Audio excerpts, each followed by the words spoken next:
民主主義緊急事態宣言、毎月一度、お静かにお願いします。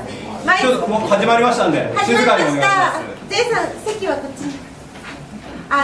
民主主義緊急事態宣言と題しまして、月に一度さまざまな政治経済のテーマを取り上げている番組に、今日は、ゲストが、海外から来てくださいました。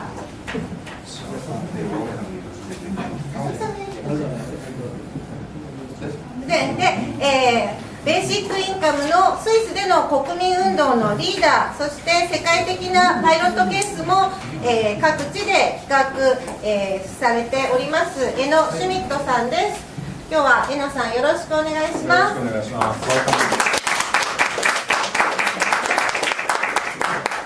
進行役をやらせていただいています映画監督で月刊タイムズ編集員の増山麗奈です。よろしくお願いします。経済を研究しています、天野統康と申します。よろしくお願いします。よろしくお願いします。よろしくお願いします。今回お招きしました。そう、宇宙だ。もともと民主主義緊急事態の日の出撮った放送の中で佐々木さんがこのスイスでの国民運動の様子を動画を紹介して、くださった日がありまして、その時に私も面白い、こんな動きがあるんだということを佐々木さんに教えていただきまして、そして今回佐々木さんが江野さんを日本に招聘されて、日本中講演を今されてきて、今日が来日最後の日ということになります。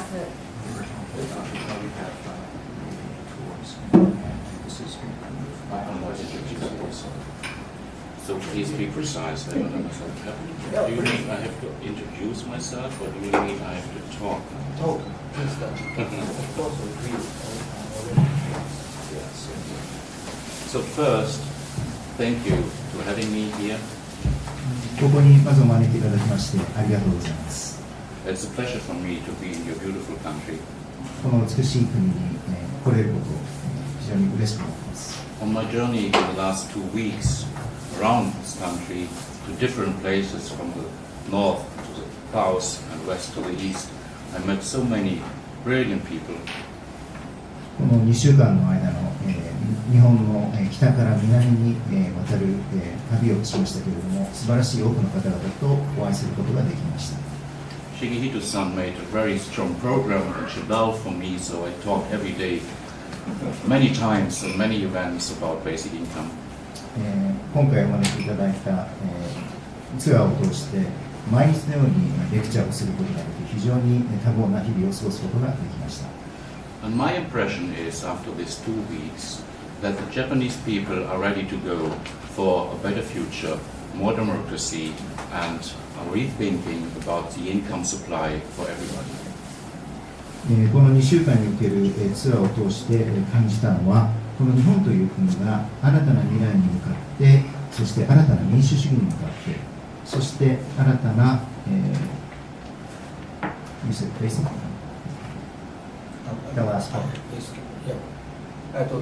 民主主義とデモベーシックインカム、新しい収入の言い方、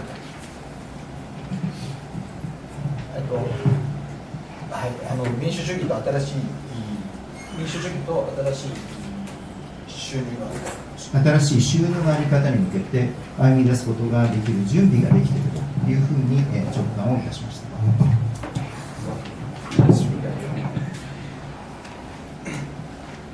This issue of an unconditional universal basic income is currently debated and discussed all over the globe in many countries.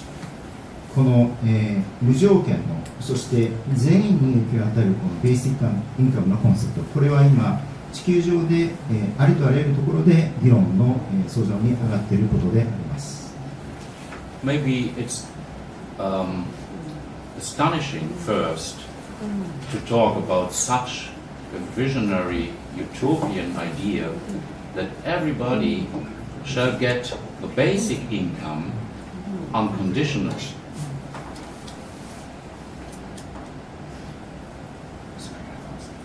I take this.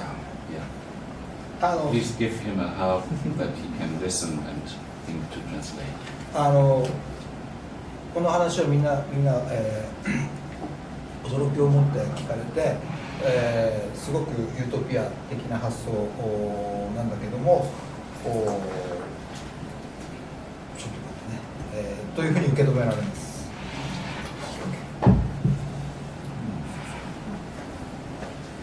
But if you start thinking about this, if you are encouraged enough to think a new idea, もしこの新しいアイデアについてもしあなた方が考える意思があるのであれば then this idea becomes more and more fruitable, rational, logical, and rich. このアイデアが実は合理的であるということそして非常に豊かな可能性を秘めたものであるということをご理解いただけるのではないかと思います。 Today it's your Constitution Day, 今日は、憲法記念日ですね。 and the non-conditional basic income has to do with the idea of democracy. そしてこの無条件の全員に向けたベーシックインカムこれはデモクラシー民主主義という概念と非常に密接に関係したものです。 So I guess it is a bit difficult to talk about democracy in Japan because that was given by some people from abroad. ただ日本においてはこの憲法というものが日本以外の関係者により与えられたものであるという意味においてはなかなか語りにくいものであるとも思います。 So I don't talk about this, what comes from abroad. I talk about that what is your own behave and your own will in this country. ということで今日私がお話ししようとしていることはこの外から与えられたものとしての民主主義ではなく皆さんの存在の深くに息づいているものとしての民主主義でございます。 And I experienced that there is a strong will to come to more right to decide about how we want to live in Japan. 私が思うにこの日本において日本人の方々の中には自分の意思で自分の生き方を決めていこうというそういった思いが芽生え始めているというように感じます。 Particularly after Fukushima, many people see that they have to take the things in their own hands, that it cannot be always just the government without a bridge to the people. とりわけ東日本大震災後のですね日本においては多くの人々の中で政府等の機関に人生の手綱を渡すのではなく自分自身の手元でオーナーシップを持って生きていかなければいけないというそういう認識が高まってきていることを感じます。 This is not a specific thing about Japan. This is the same thing in the United States, in Germany, the countries of Europe, that the democracy is decreasing. これは、日本だけではなくアメリカ、ジャーマニー、ドイツそしてヨーロッパの各国々においても実際現在のところ民主主義というものが今後退をし始めているという状況があります。 And as you know, as more it comes to new dynasties and a new kind of dictatorship, as closer is the next war. 現在皆さんご存知のように新たな、ダイナスティ支配階層そしてディクテーターシップ支配層が、力を着々とつけている中で、新たな戦争の機運というのが高まっているように思います。 In many ways, this is for me very similar, the current time, to the time before the Second World War. この状況というのは第二次世界大戦前の状況と酷似しているように思われます。 So the clothes are different, the faces are different, the words might be different, but the situation is very similar. したがって表面的な、服装や装いは、違うかもしれませんけれども本質にあるものはその時と同じものであるように思われます。 If there's a lack of new ideas because the people are blocked to bring in their good new initiatives and ideas to govern the country, then because of helplessness and a lack of ideas, war is an option. 今の今日の状況の中で新たなアイデアが枯渇していると言われますが、実は新たなアイデアを公の場に持ってきてそれを共有することが難しくなっており、そういうような状況が続くと戦争ということが現実味を増してくるということです。So I know that the government wants a referendum about the abolishing of paragraph number 9 in the Constitution. 現在、日本政府は、憲法第9条の廃棄というものを考えているというふうに聞いております。Maybe this is okay, I don't know. それはいいこと、OK のことなのかもしれません。わかりませんが。But will the government also launch a referendum about more democracy and more rights for the people? しかし同時に政府はより多くの権利やより民主主義を質的に高めるための施策というものを果たして彼らは提案しようとしているのでしょうか。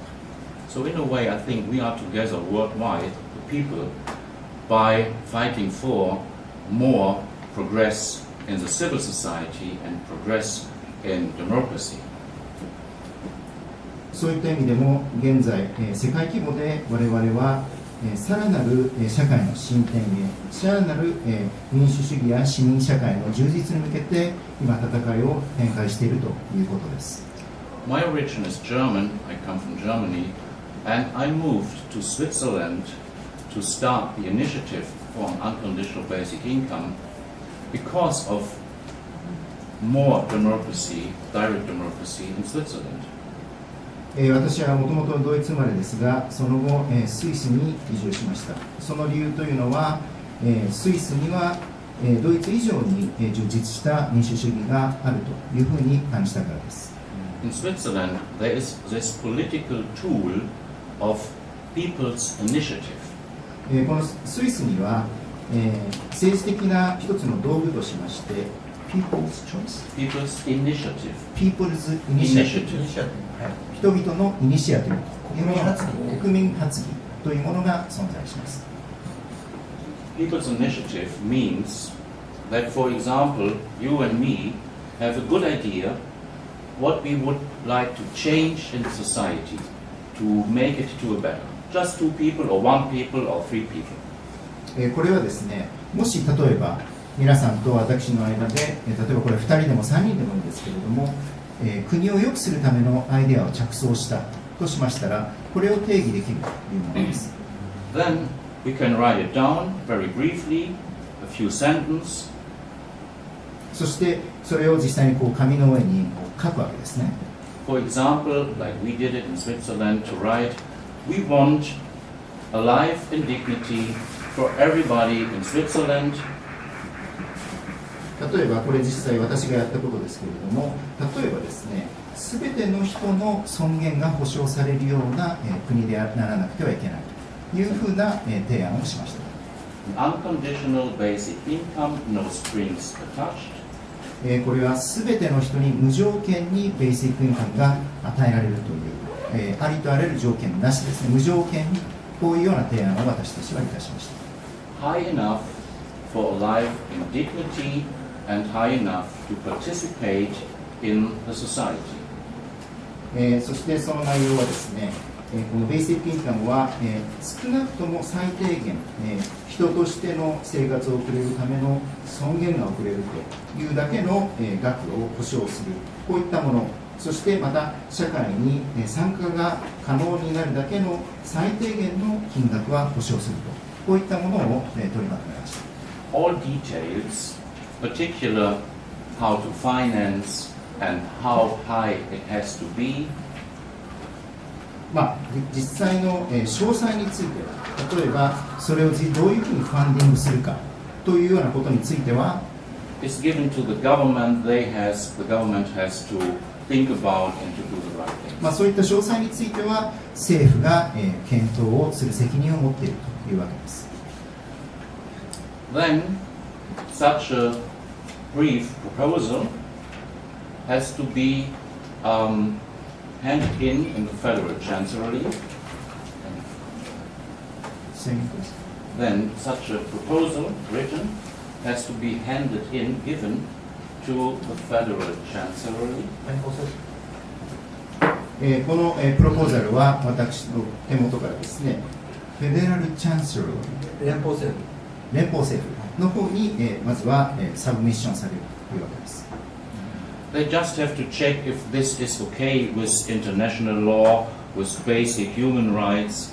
They don't have to judge about it, just to check if this is in a legal frame.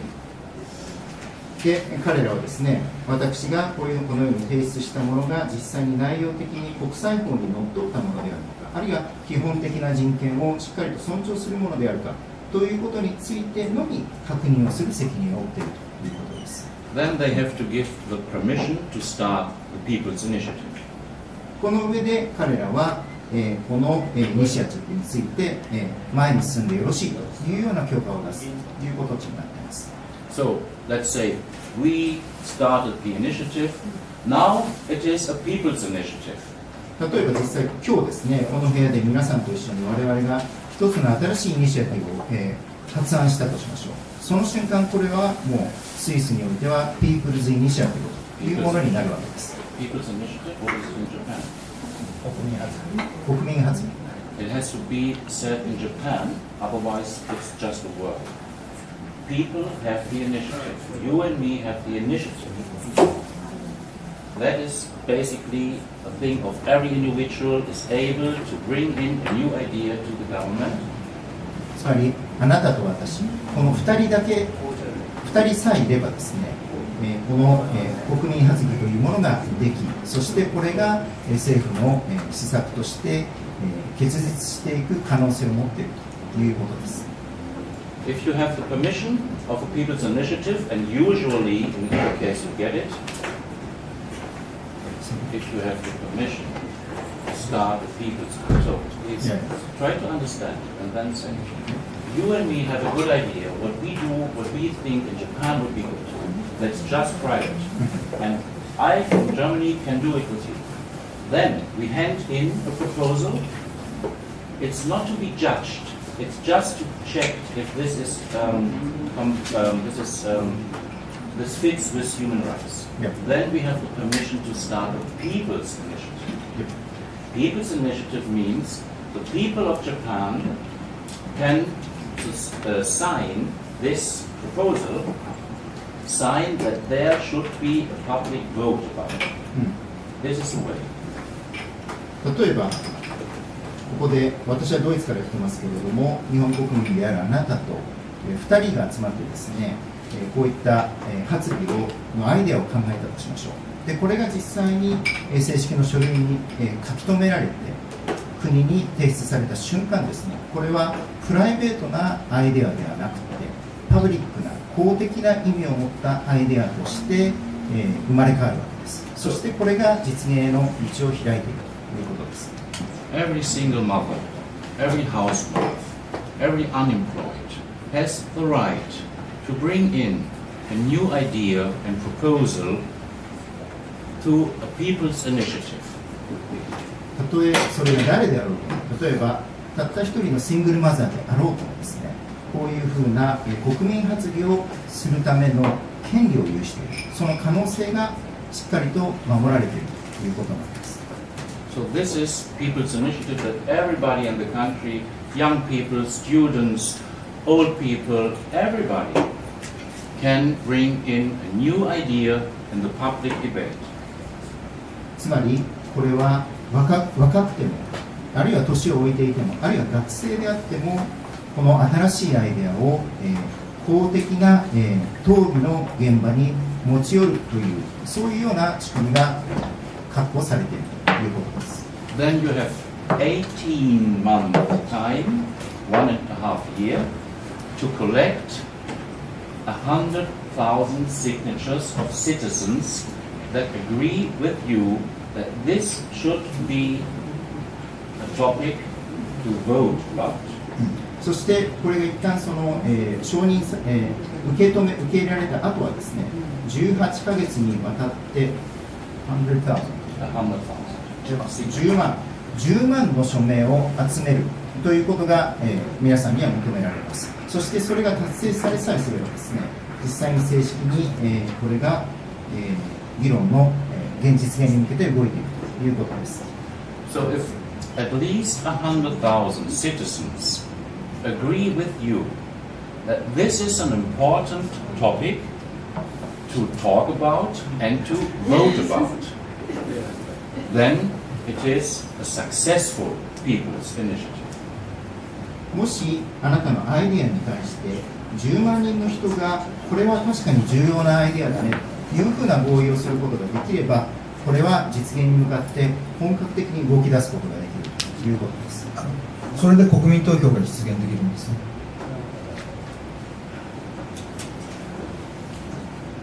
Maybe you think you have a good idea, but you don't find enough citizens that agree with you, then you see it might be not such a good idea.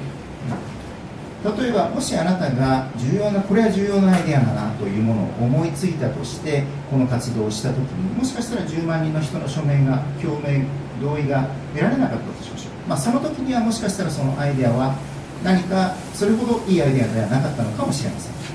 If there's no such possibility, then the people think they know everything the best, but there's no exchange, no confrontation. So they think my idea is the best, but maybe it's not the best. You understand what I mean? I mean, in Germany, for example, and that's the same like in Japan. So let's say in Japan. In Germany, for example, I give an example of Germany, but it's the same in Japan, so I give an example of Japan. You understand the 日本とドイツの状況が一緒なんで、ちょっと例をお話しします。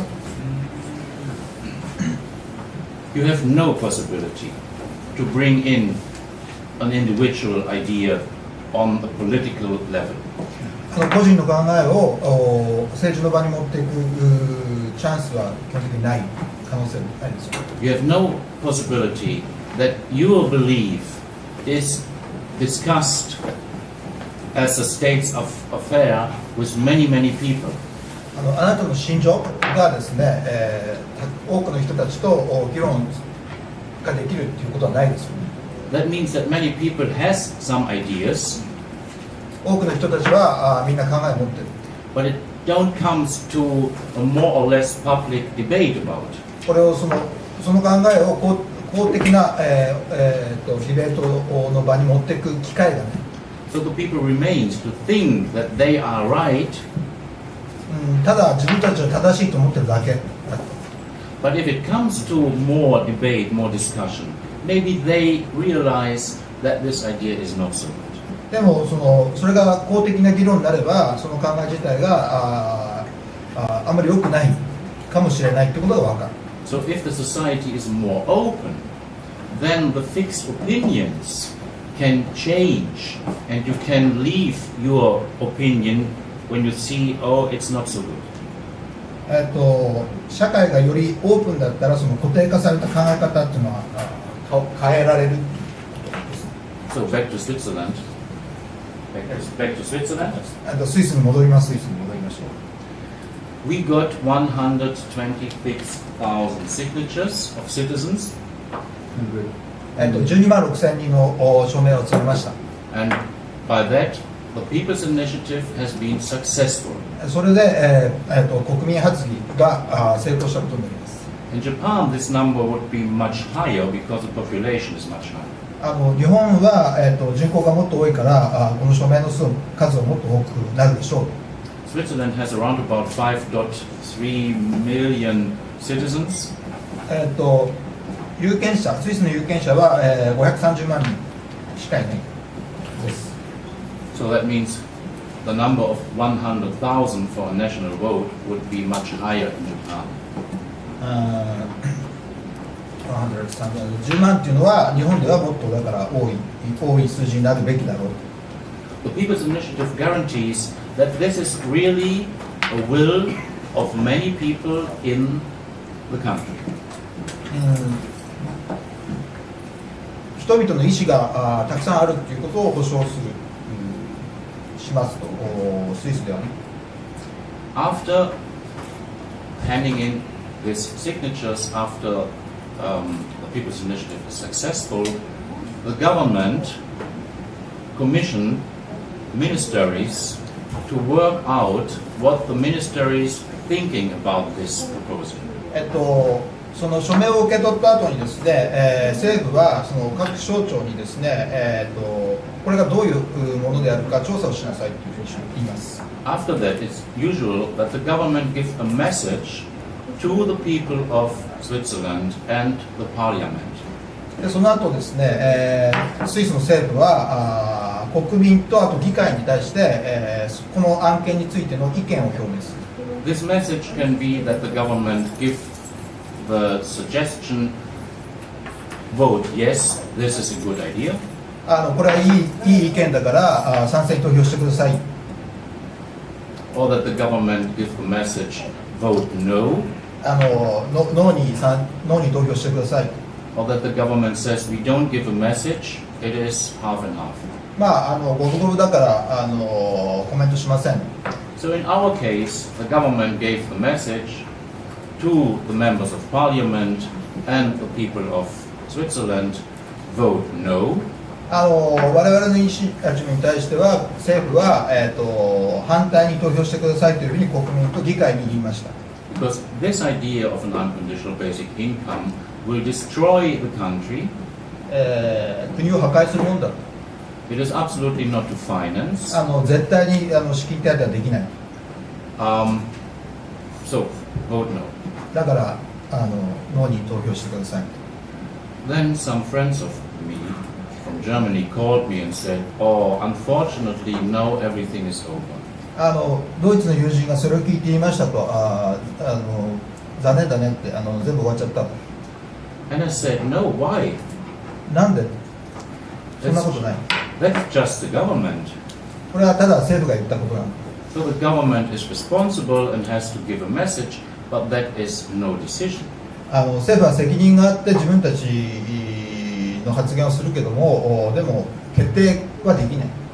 The decision is totally independent by the people of Switzerland. 意思決定は完全にスイスの国民に委ねられる。So the highest level of decision and the sovereign of the country is the people. 最高決定、主権は国民にある。The government is just ordered and commissioned by the people to do a responsible job. 政府っていうのは国民がやれって言った仕事をやるに過ぎない。But the government is not the top of the decision maker. 政府は意思決定のトップでない。So the peoples are. And this is what democracy means.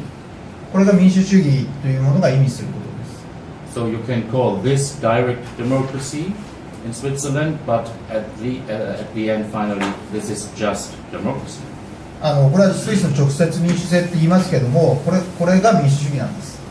Democracy means that we are in history so far that every individual can decide responsible about the things regarding our country, our life.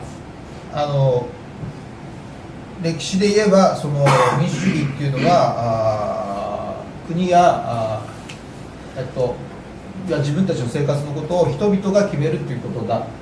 So democracy means we trust each other or give each other the belief that everybody can think responsible about the rules and laws we want to live in and with. 民主主義というのは人がお互いを信用して自分たちのルールはとか法律は自分たちで作ろうっていうのが民主主義だということですね。And you see the relationship to an unconditional basic income. 無条件のベーシックインカムについては An unconditional basic income means we give each other the trust that everybody can decide about his or her own life. 無条件のベーシックインカムっていうのは人がお互いみんなのことを信頼して、自分の人生を自分で決めるということなんです。In this matter or way, I say the idea of democracy and the idea of unconditional basic income is the same idea. そういう意味では民主主義っていうのと無条件のベーシックインカムっていうのは同じ考え方なんです。It is the same idea, just with different clothes in different times, in different situations, and different focuses. 違う文言というか表現とか時間とかシチュエーションが違うだけであって、あるだけなんです。So in our case, Sorry. the people's vote or referendum took place last year in June. 国民投票は去年の6月に行われました。私たちの。It was a national vote. これは国民投票です。The advantage first is that this issue has been debated and discussed in the entire population. だから国民全体でこのことはそれで議論されることになります。So we can talk about this idea in specific circles. なんか特定のサークルで話すこともできますって言ったんですね。Academic circles, left-wing circles, something like that. 学者とかあとは左派の人たちとかそういう仲間で。But it has never before been a debate in the entire population.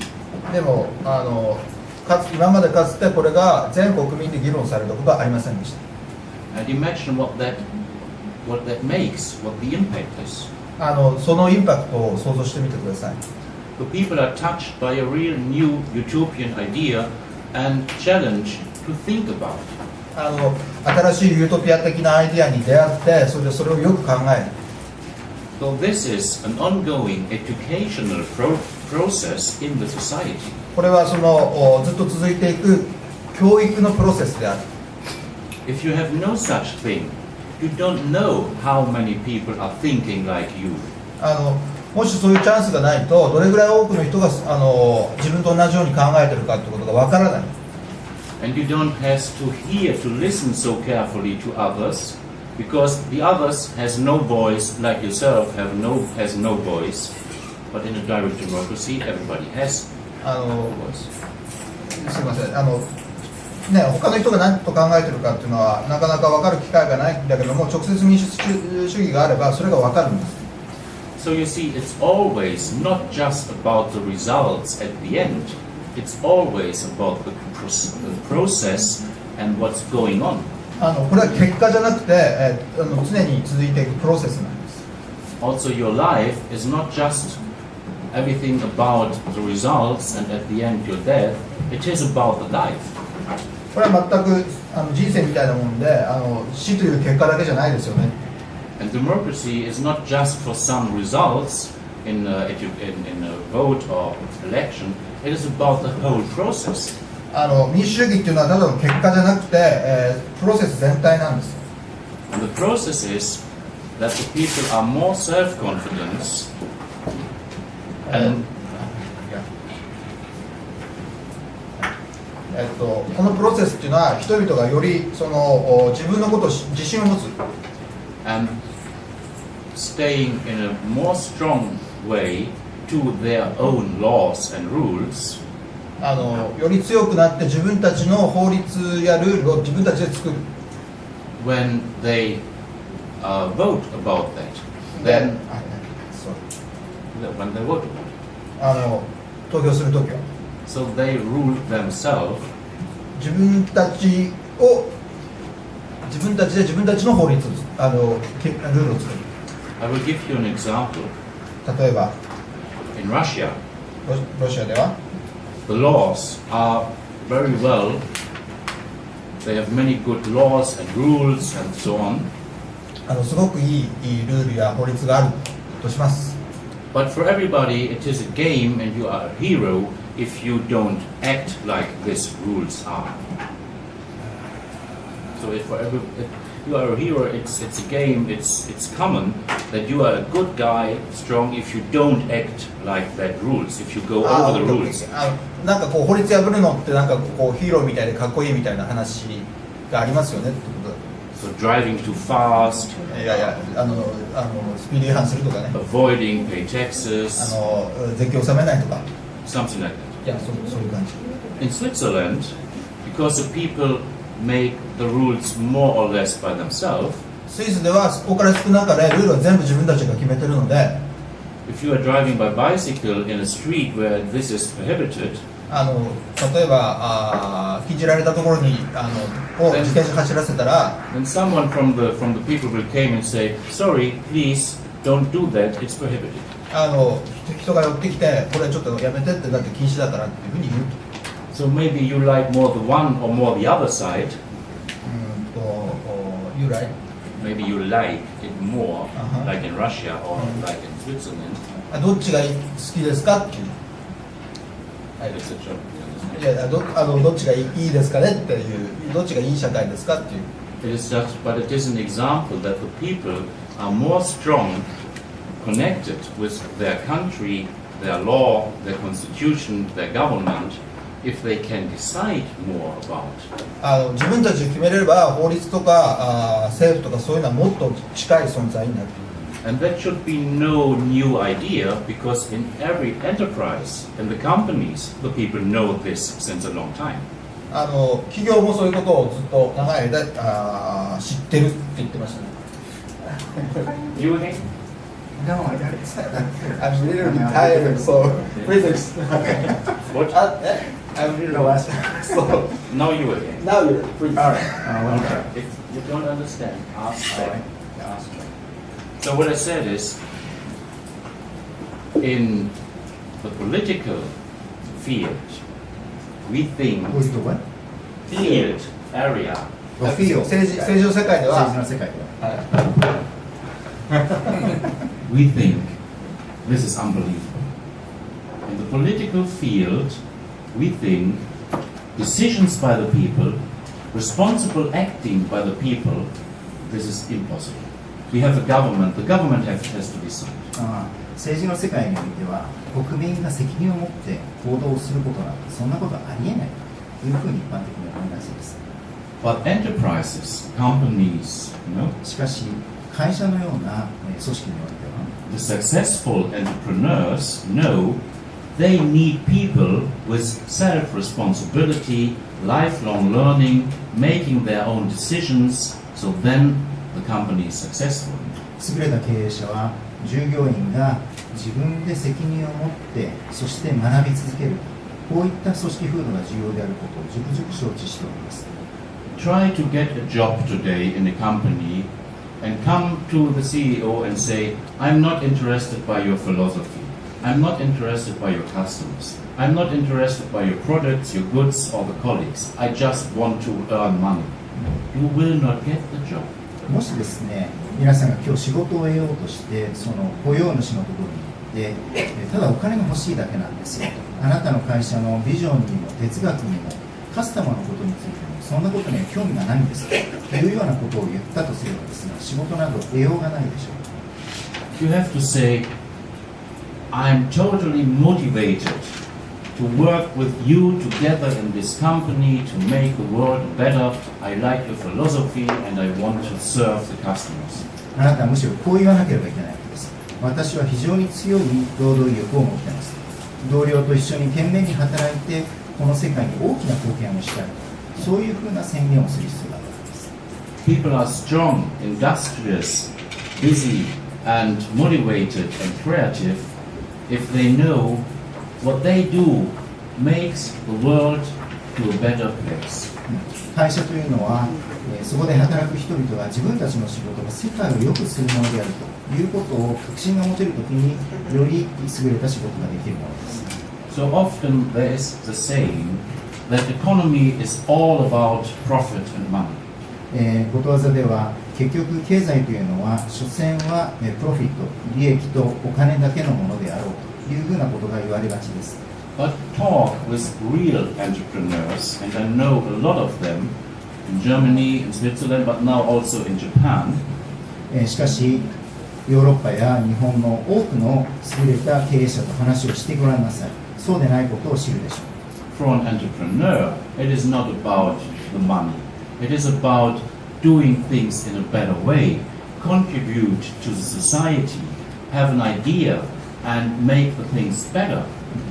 彼らは企業活動というものが単にお金のためだけではなく、単に効率化するだけではなく、むしろそれが社会に貢献するためのものであるということをしっかりと知っているものです。 So also in economy, there's a public misunderstanding about what it is. Public economy? Also regarded to the economy, there is in the public a misunderstanding about what it is, what economy is. そして経済というものに関してもですね、一般の人々は、その根本的なところで誤解をしているように思われます。 But you know what it is if you look to your own doing. You know what economy is if you look carefully about what you are doing in the economy, because you are all part of the economy.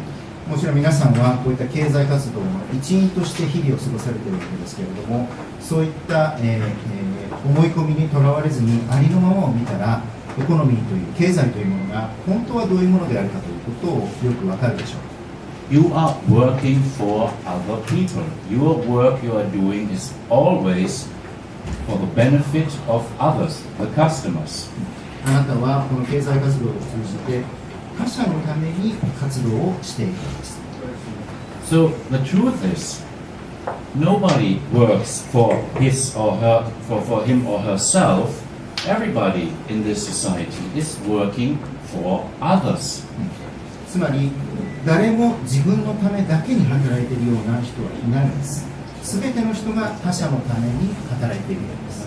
When I say others, I don't mean the stakeholders. I mean the people who have a benefit from the product or service that you are doing.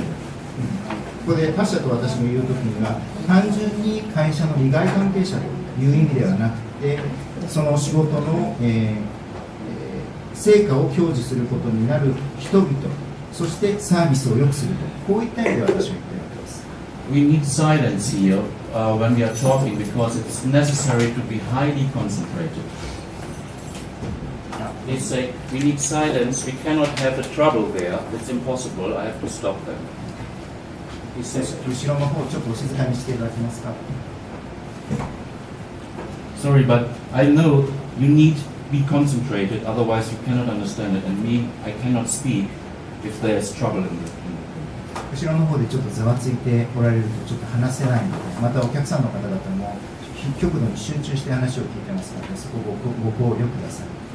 Maybe it sounds so easy, but what I say is very fundamental, a new perspective to see the things. もしかしたら非常に簡単なシンプルなことを話しているように感じるかもしれませんけれども、私がここで言わんとしていることは根本的に新しい考え方を提示しているわけです。Because the ideology that economy is for making profit is so deeply in the heads and hearts of the people that it is not so easy to get free and look by yourself. このイデオロギーですけれども、経済というのは所詮自分の個人的な利益のために行うものであるというようなイデオロギーがあまりにも深く人々の心の中に浸透しています。私はここに対して問題提起をしようとしているわけです。By that reason, I please you to hold here and concentrate to be concentrate. If you want to drink something, we make a rest and drink something. Rest. A rest means then we make a break and drink something or talk, but let's have an atmosphere of being concentrated. そういったわけでですね、ここでぜひ皆さんに集中してお話をお聞きいただきたいと思います。必要であれば休憩を入れますので、何か飲むのが必要であればここで休憩を入れましょう。So I said, have a look to yourself, what you are doing in the economy, in your job, in your work. ということですね、改めて話を戻しますけれども、皆さんが普段この経済活動の中でご自身がしていること、これを改めてぜひ改めて見つめ直していただきたいと思います。What you are doing is to do things, good things for others. あなたがしていることというのは他者に対して良きこと、良いことをしているこれなわけです。 And you do it together with そして others. これは皆さんは他者と一緒になってやっているということです。 So this means the truth and in real economy is the social field of our life. ということで、これは重要な真実であり現実なわけですけれども、エコノミー、経済というのは社会的な我々の生活の重要な側面であるということです。So we have not to speak about social in opposite to economy. ということで、我々が社会的、社会性という言葉を使うときには、経済活動と分離した形で、捉えてはいけないわけです。We have to discover that economy is the social world. つまり我々はこれを発見しなければいけない。つまり経済こそが我々の社会生活そのものであるということ。And if this is not the case, then it is not economy, but private robbery. もしそうでないとすれば、そこで行われているものは経済活動というようなものではなく、個人的なラブ So it's private stealing, あ private getting. 個人的な窃盗にとさえ言えるもの So と思います。 don't be afraid to talk about economy as the social field of our society, where we do things for each other, finally globally. Don't be afraid to talk like this about it. つまり皆さんは経済というものを、我々の社会生活そのものであるというような発想をすることに、ひるんではいけません。そしてこの活動は今グローバル規模で展開しています。Because those who are always talking about everything is about profit, they don't know what economy is. 結局のところ経済活動は自分のために利益を上げることであるというような物言いをする人は実は経済というものについて何ら分かっていないのです。This is one of the reasons why so much money is going in the bubble, leaving any social reality. まさにそうした、状況があるために多くの大量のお金が、バブルに流れ込んでいるということなんです。This is a reason why some people get unbelievably rich and more get poor. そしてまさにこういった状況があるために少数の人間がとてつもなくリッチになり、逆に多くの人々が貧困に落ち込んでいるということがあるわけです。There's nothing to say against rich and poor. That will be in error. That there are rich people and poor people. 止めるものと止まないものがいるというのは、歴史を通じて常にそうであったわけで、必ずしも彼らのことを悪く言おうとしているわけではないんです。But it becomes a disease in the society if this is too extreme. ただその貧富の差があまりにも極端になったとき、これは社会の病ということができるでしょう。So you see, to talk a bit about direct democracy and to talk a bit about an unconditional basic income relates immediately to many things. ということで、話を戻しますけれども、直接民主主義制、そして、この無条件の全員に向けたベーシックインカムということについて、改めて考えると、これが民主主義の本質にあることを皆さんにご理解いただけるのではないかと思います。For example, think about education. 例えば教育について考えてみてください。What will happen if the parents are not so afraid that their children will not get a job if they are not drilled for a job in the school? Imagine what will happen if the parents are not so afraid that their children will not get a job, a living, if they are not drilled in the school, trained and drilled to get a job. 例えばこういったことを想像してみてください。もし両親の方々が、子供が、学校でしっかりと職業教育を受けなければ仕事が得られなくなるというようなことについて恐怖を抱く必要がなくなったとしたらどうでしょうか。Because there is an unconditional basic income and you can create your own job by your own capacities. ベーシックインカムがもうすでにあるわけですから、そういったことを恐れずに自分ならではの、仕事というものを想像することができるようになるわけです。So basic income is not about not working. It's not about to say stop working. No, it is about to say you can do it in a better. You can create more of your own ideas. ベーシックインカムというのはすなわち働かなくていいよというようなことではなく、むしろ逆であって、より優れた仕事を創出することができるようになるというようなことであるわけです。So imagine in education what will happen if there is an unconditional basic income. 例えばこのベーシックインカムというものが存在していたとすれば、我々の教育はどのように変わっていくでしょうか。 Maybe teachers are more free to look what the pupils really need. その時にはきっと教師たちは本当に生徒が欲しているもの、必要としているものについて意識を凝らそうとするでしょう。So effective and successful education is to look what are the interests of the children and to follow the interests, to give something more for the interest that the people already have. This is... 真に優れた教育というものは生徒が真に興味のあるもの、本当に興味のあるものを見極めて、それを寛容、育てていこうとする、そういったものであるはずです。This is education that strengthens the people. これは人々を強くする教育と言えるでしょう。 And education, like it's the same in the same way, healing is always social relationship.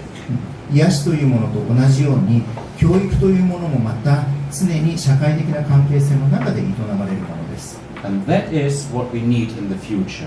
そしてこれこそが我々が将来必要とするものであるのです。So we don't need dependent people acting and behaving like machines drilled for anything.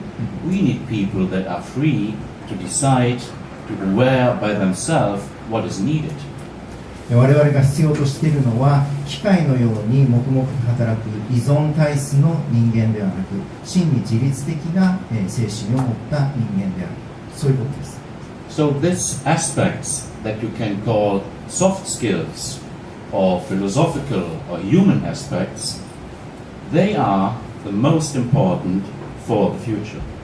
したがって、いわゆる近年ソフトスキルと言われるもの、あるいは哲学的な素養と言われるもの、これこそが将来において必要とされるものなのです。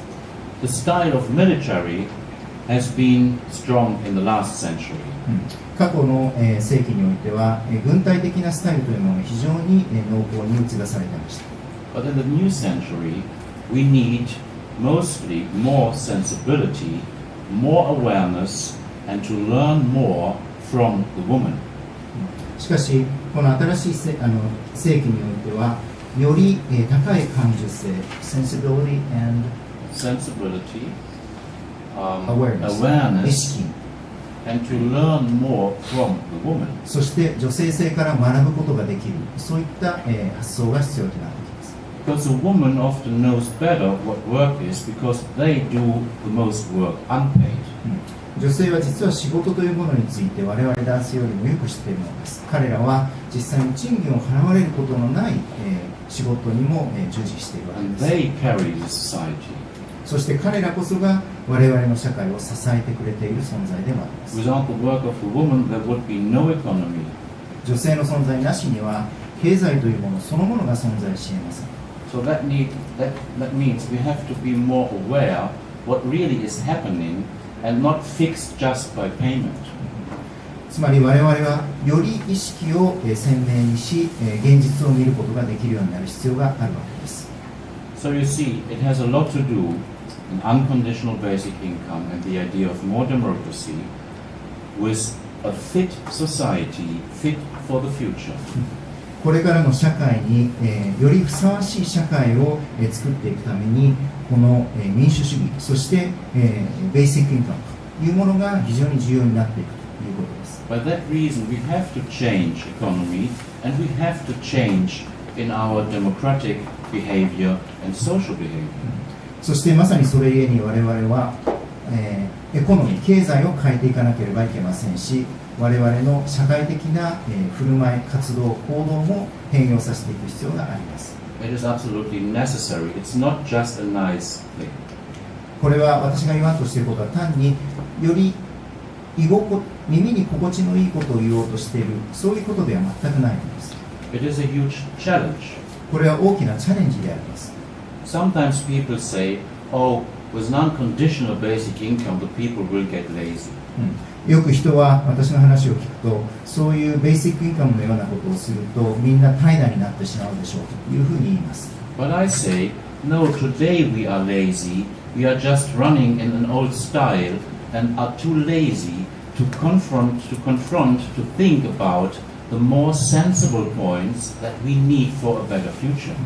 そういったことに対して、言葉に対して私は、いやむしろ我々は今まさに怠惰になっているわけです。むしろ我々が本当にしなければいけないのは、新しい時代、社会に向けてアイデアを創出し、それを実現に向けて動いていくというこFor と。example, to think about farming, to think about handicapped people like you do it, to think about organic, to think about how we have to change to live in the 21st century.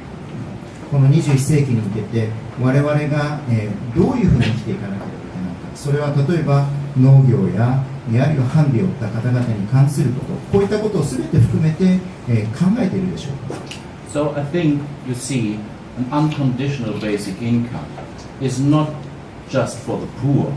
ということで、このベーシックインカムというアイデアは単に貧しい人のためだけのものではないのです。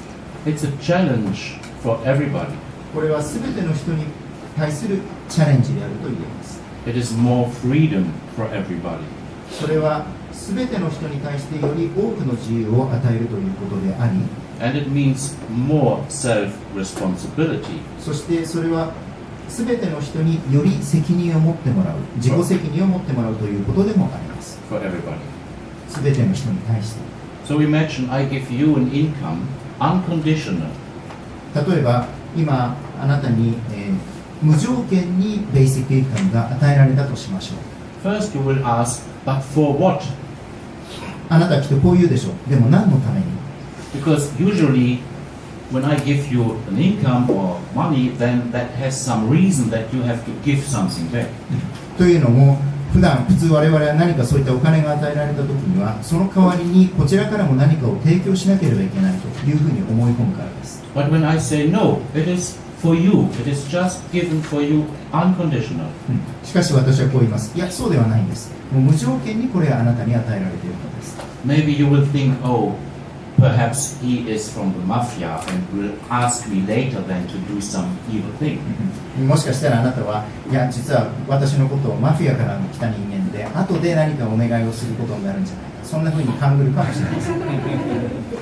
That is the reaction of some people when they hear first or get a basic income in the pilot projects. 実際にパイロットプロジェクト、実際に、試験の中で、ある種の人間は、複数の人間はそういった反応をいたしました。So, but then, if you understand or realize, no, it's given to you, let's say, because we love each other. いや、実際ただし、本当のところ、実は我々はまさにお互いを愛し合っているからこそ、このベーシックインカムを、あなたに無条件にあげているわけです。Then you will feel that the unconditional makes a hot spot, a flashlight to your self-responsibility. この無条件ということ、これをご理解いただけると、それが同時に自分にも責任が降りかかってきていること、あるいは与えられているということに気づくのではないでしょうか。The question becomes much stronger. Do I really do the best with my life, my lifetime, and my capacities? その時あなたはこういう問いをするでしょう。私は本当に私の人生を通してベストの生き方をしているのであろうか。So in a society where you are more or less ordered, commissioned to do this and that, 社会においてもしあなたが社会においてあれをしろこれをしろというふうに常に命令のもとで生きていたとしたら、 there are many excuses why you don't do what you are really believing that it is the best. そういう状況に置かれている人であれば、きっといろいろな言い訳を思いついてベストを尽くさずに生きる、ことを、になってしまうでしょう。 So we are living with a lot of excuses why we don't live our own life. ということで我々の人生は多くの言い訳に、締められていて、ベストを尽くさずに生きることになってしまっているというわけです。Work time is lifetime. 仕事に割く時間というのは、人生の多くの時間を占めるものです。And lifetime is my life. そしてあなたのこの人生の大部分の時間というのは誰でもなくまさにあなたのものなんです。So can I sell my life? あなたはあなたの人生を誰かに売り飛ばすことはできるでしょうか。 Isn't that like part-time slavery? それはある意味ではパートタイムの奴隷制のようなものと言えないでしょうか。 So we think the time of slavery has so awful bad. 我々は奴隷制の時代というもの、奴隷制というものが非常に良くないものであるということを知っているつもりです。But over thousands of years, that was so normal, so common. The people did it, the people don't thought about it. しかし何千年もの間、実は人類というのはそういったものを当たり前のものとして受け入れて、人生を生きていました。 And the time where everybody has to be employed and work for money, maybe in 100 years the people look back and don't understand how it could so awful. もし今後100年後にですね、我々の時代を振り返ったときに、この時代において、我々の時代において人々がお金を稼ぐために働かなければいけなかった、こういった時代が存在していたことを不思議に思うのではないでしょうか。ひどい時代ですね、オウムでね、So that 昔そういうひどい時代があったって。 the children ask, "Oh, grandma, I've heard in your youth time, you have to work for money all the time, and if you don't work, you were punished or penalty by social benefit payments. That must be so awful." おばあちゃん、あなたの若い頃はお金を稼ぐために働かなければ、いつも働かなければいけなかったんだって、それがしないと、何か罰を受けたりすることもあったんだっていうようなことを言われるような時代が来るのかもしれません。 By such examples, I just want to mention that we are living in an historical progress all the time. 我々は改めて申しませんけれども、常に歴史的な進化のただ中で生きている、人生を生きています。 And what the people believed in the past, they believed it as serious, with a good will, like we today believe in our society with a good will. 過去の人々が真剣に善意を持って信じていたこと、これは我々の時代において我々が善意と真剣さを持って信じていること、ほとんど変わらないわけです。 So when we change our understanding and behavior and structure, that is not a new thing. もし我々がこれから我々自身の世界の認識、Understanding and behavior 行動、 and the structure, そして社会の構造そのものを変えること、 but it would be a new thing if we don't do it.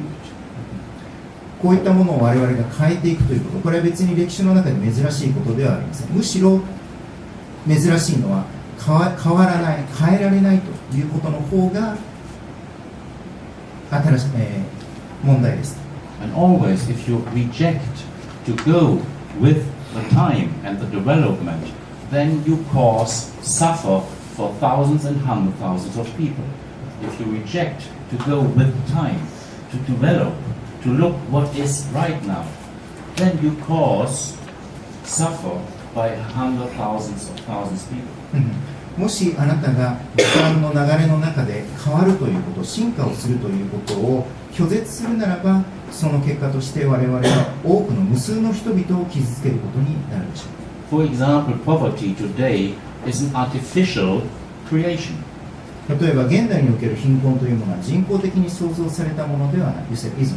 ものだと。ものだ。is. You said is. It's an artificial, It is. not artistic. It is an artificial, artificial. 貧困っていうのはわざと作られてるってこ So there's no reason for poverty today. と。本当は貧困がある必要何ら理由がない。Our productivity is rising and rising with less and less people necessary. 我々の社会としての生産性というものは継続的に高まり続けています。 Our productivity is high enough to deliver everybody on the whole planet with much more than he or she needs. 実際のところ我々の生産性というのは非常に高いために、この地球上に住む全ての人に、多くの富を分け与えるために十分なもの、そしてそれでもさらに余るほどの富を創出しているわけです。So that people are suffering by poverty is just a lack of thinking, not thinking in a new way. しかし実際のところこれほどの膨大な貧困があるということ、これは我々が新たな方法、新たな形で思考することができていないということの証であります。It is to hold on by old understandings and old structures.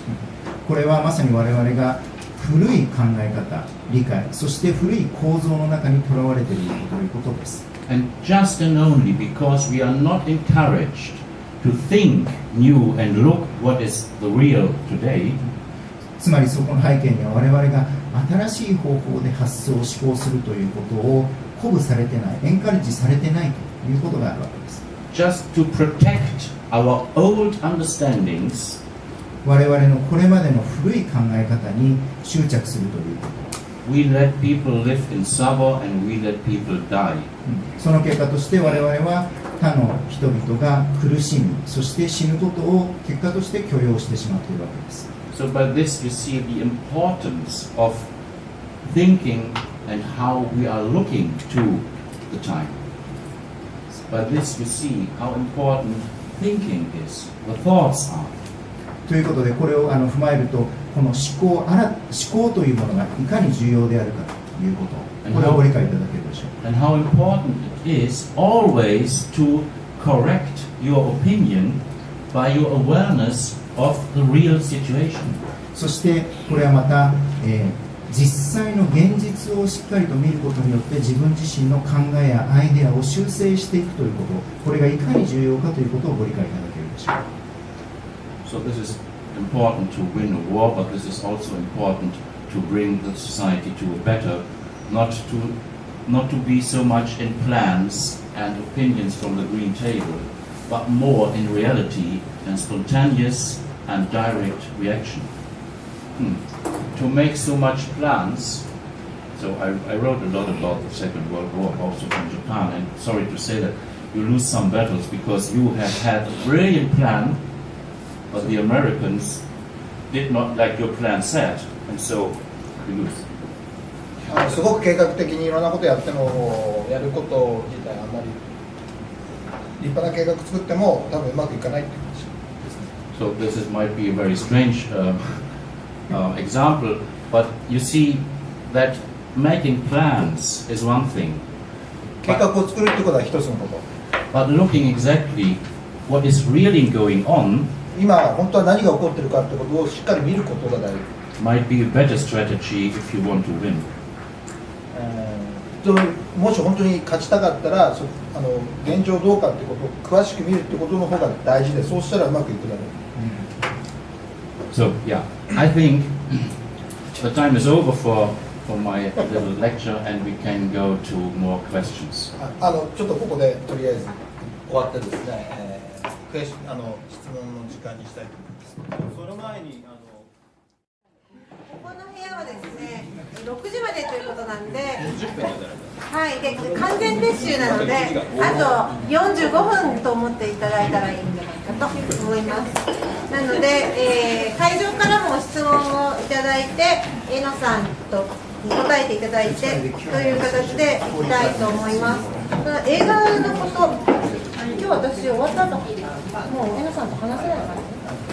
いや、話すの大丈夫。大丈夫。この映画、まず1個目の質問、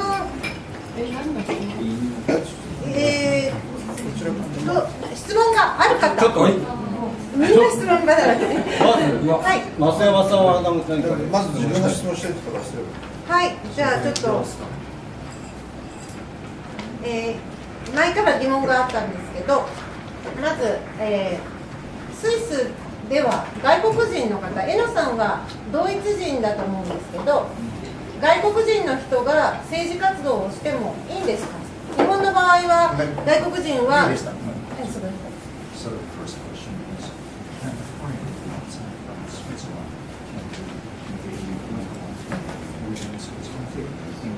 Yeah. You know, there are some Japanese CEOs in Germany. 答えはイエスです。例えば、ドイツには、日本人の CEO が実際に来たりしてますよね。There are German professors in Switzerland. スイスにはまたドイツの教授も来たりしてます。So of course, somebody from abroad can launch an initiative for a good new idea for the country to benefit the country in Switzerland. ということで、スイスという国を豊かにするための、イニシアティブというのは、そういった外国の方も、始めることができるわけです。But I cannot vote in Switzerland. しかし私はスイスにおいては投票権は持っていません。And the initiative committee, the initiative committee has to be just Swiss citizens. また、スイスのイニシアティブのコミュニティ委員会は、スイス人によって構成されているということです。But the initiative itself, the idea, and to go for it can be done by a foreigner. ただし、このイニシアティブそのものを新しく発揮するということは外国人にもできるようになっています。なるほど。あとちょっと欲張ってごめんなさい。バーゼルというスイスのバーゼルで江野さんはこの、国民投票ベーシックインカム国民投票の運動をスタートされたわけなんですが、このバーゼルは国際金融資本の中心地でもあると思うんです。そこを意識されて、その中心地で、99% の側にお金を戻すというか、行き渡るようにする新しいマネーシステムの提案をあえてそこでしたのか、意識はされたんでしょうか。これなんで国際金融資本の中心地かというと、国際決済銀行という DIS というのがあるんですね。でそれが中央銀行の中央銀行と言われる組織で、世界中の中央銀行が集まって総裁が集まってそこで2ヶ月に1回ぐらい会議を開いているっていうところでの中心地。ちょっとそこも翻訳してそこは省いてる。聞いてる人たちがなんで中心地なのか。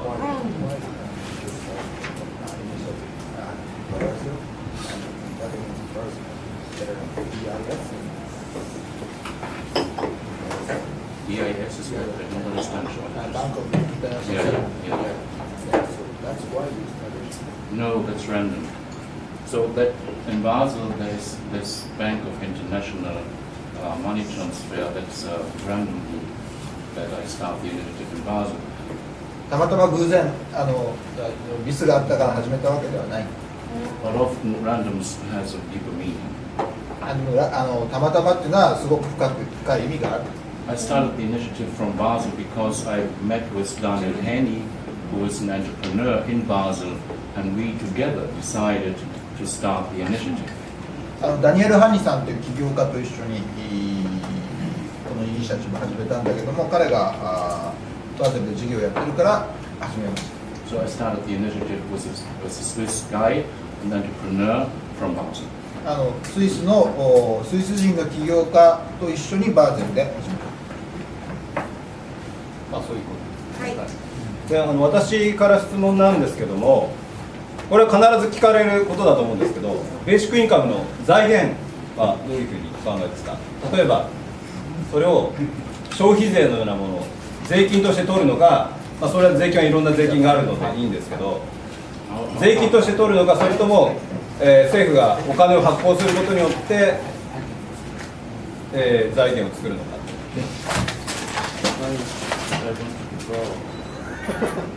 How to fund? すいません、これ話すと終わっちゃうんでこの時間がね、できれば彼の言ってることを私は全部理解してて全部回ってるんで、できれば私にだと1分でそれが2分ぐらいでいいと思うのでちょっと説明させてください。2分でお願いします。皆さんすでにベーシックインカムをもらってるんです、誰かから。だってこの貨幣社会で生きてるってことはお金なきゃ生きていけなくて、皆さん生きてるってことはお金もらってるでしょ。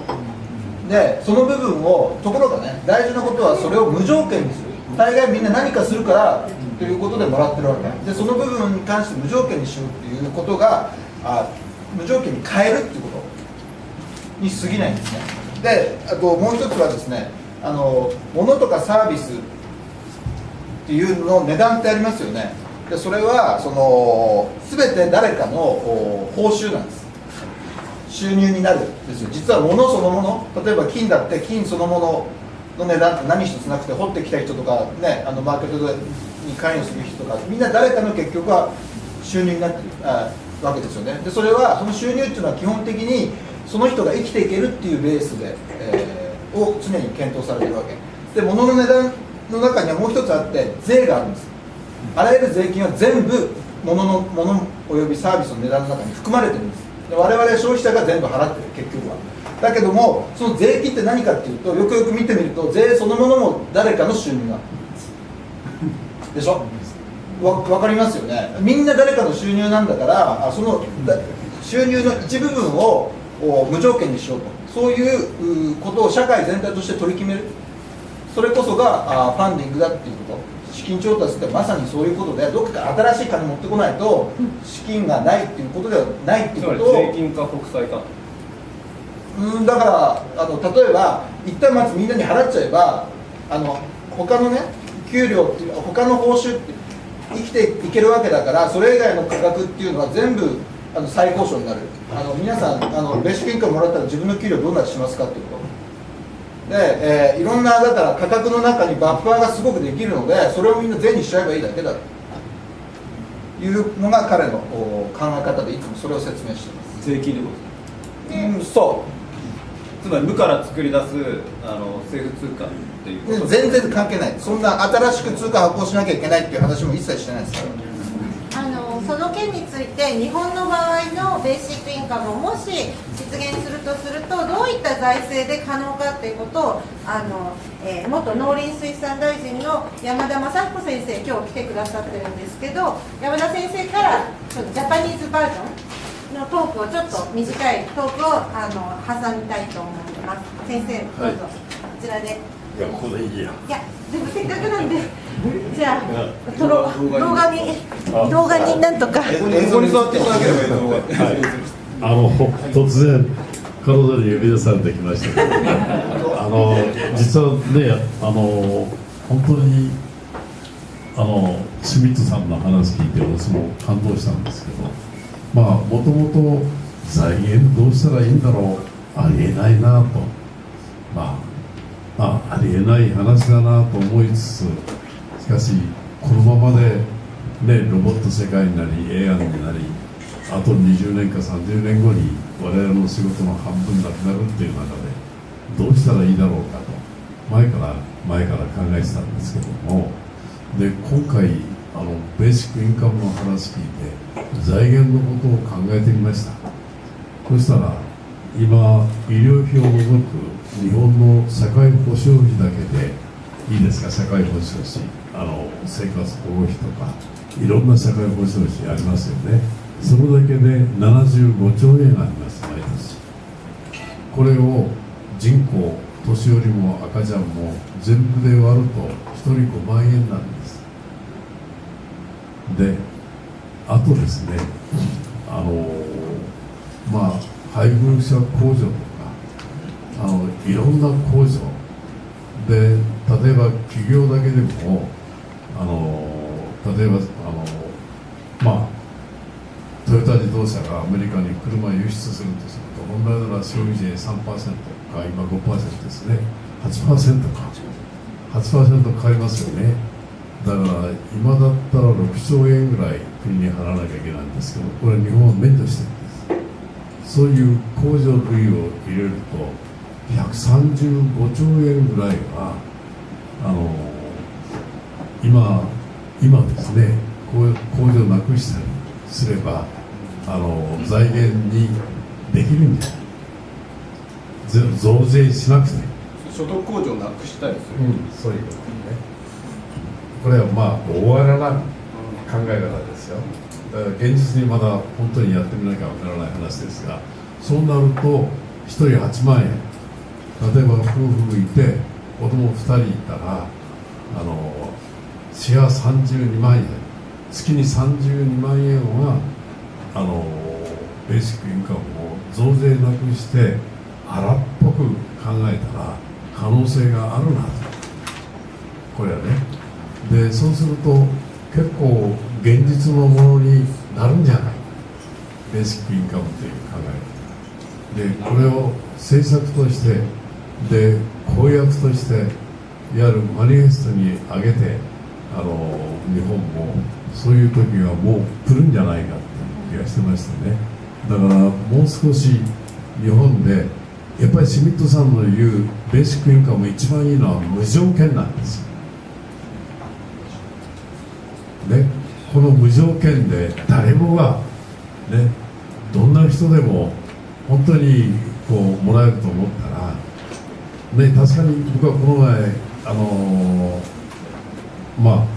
シュミットさんの話で感心したんですが、例えば私が今、10人か20人ぐらい人やっぱりこう給料を払ってます。10人ぐらい給料を払ってますけども、しかしみんながベーシックもらえれば、その20万、仮に20万ずつもらえたら、私が払うのは10万ぐらいでいいかもしれないな。それはね。で、そうしてやっていくと、で、その分が物価がどうなるか分かりませんが、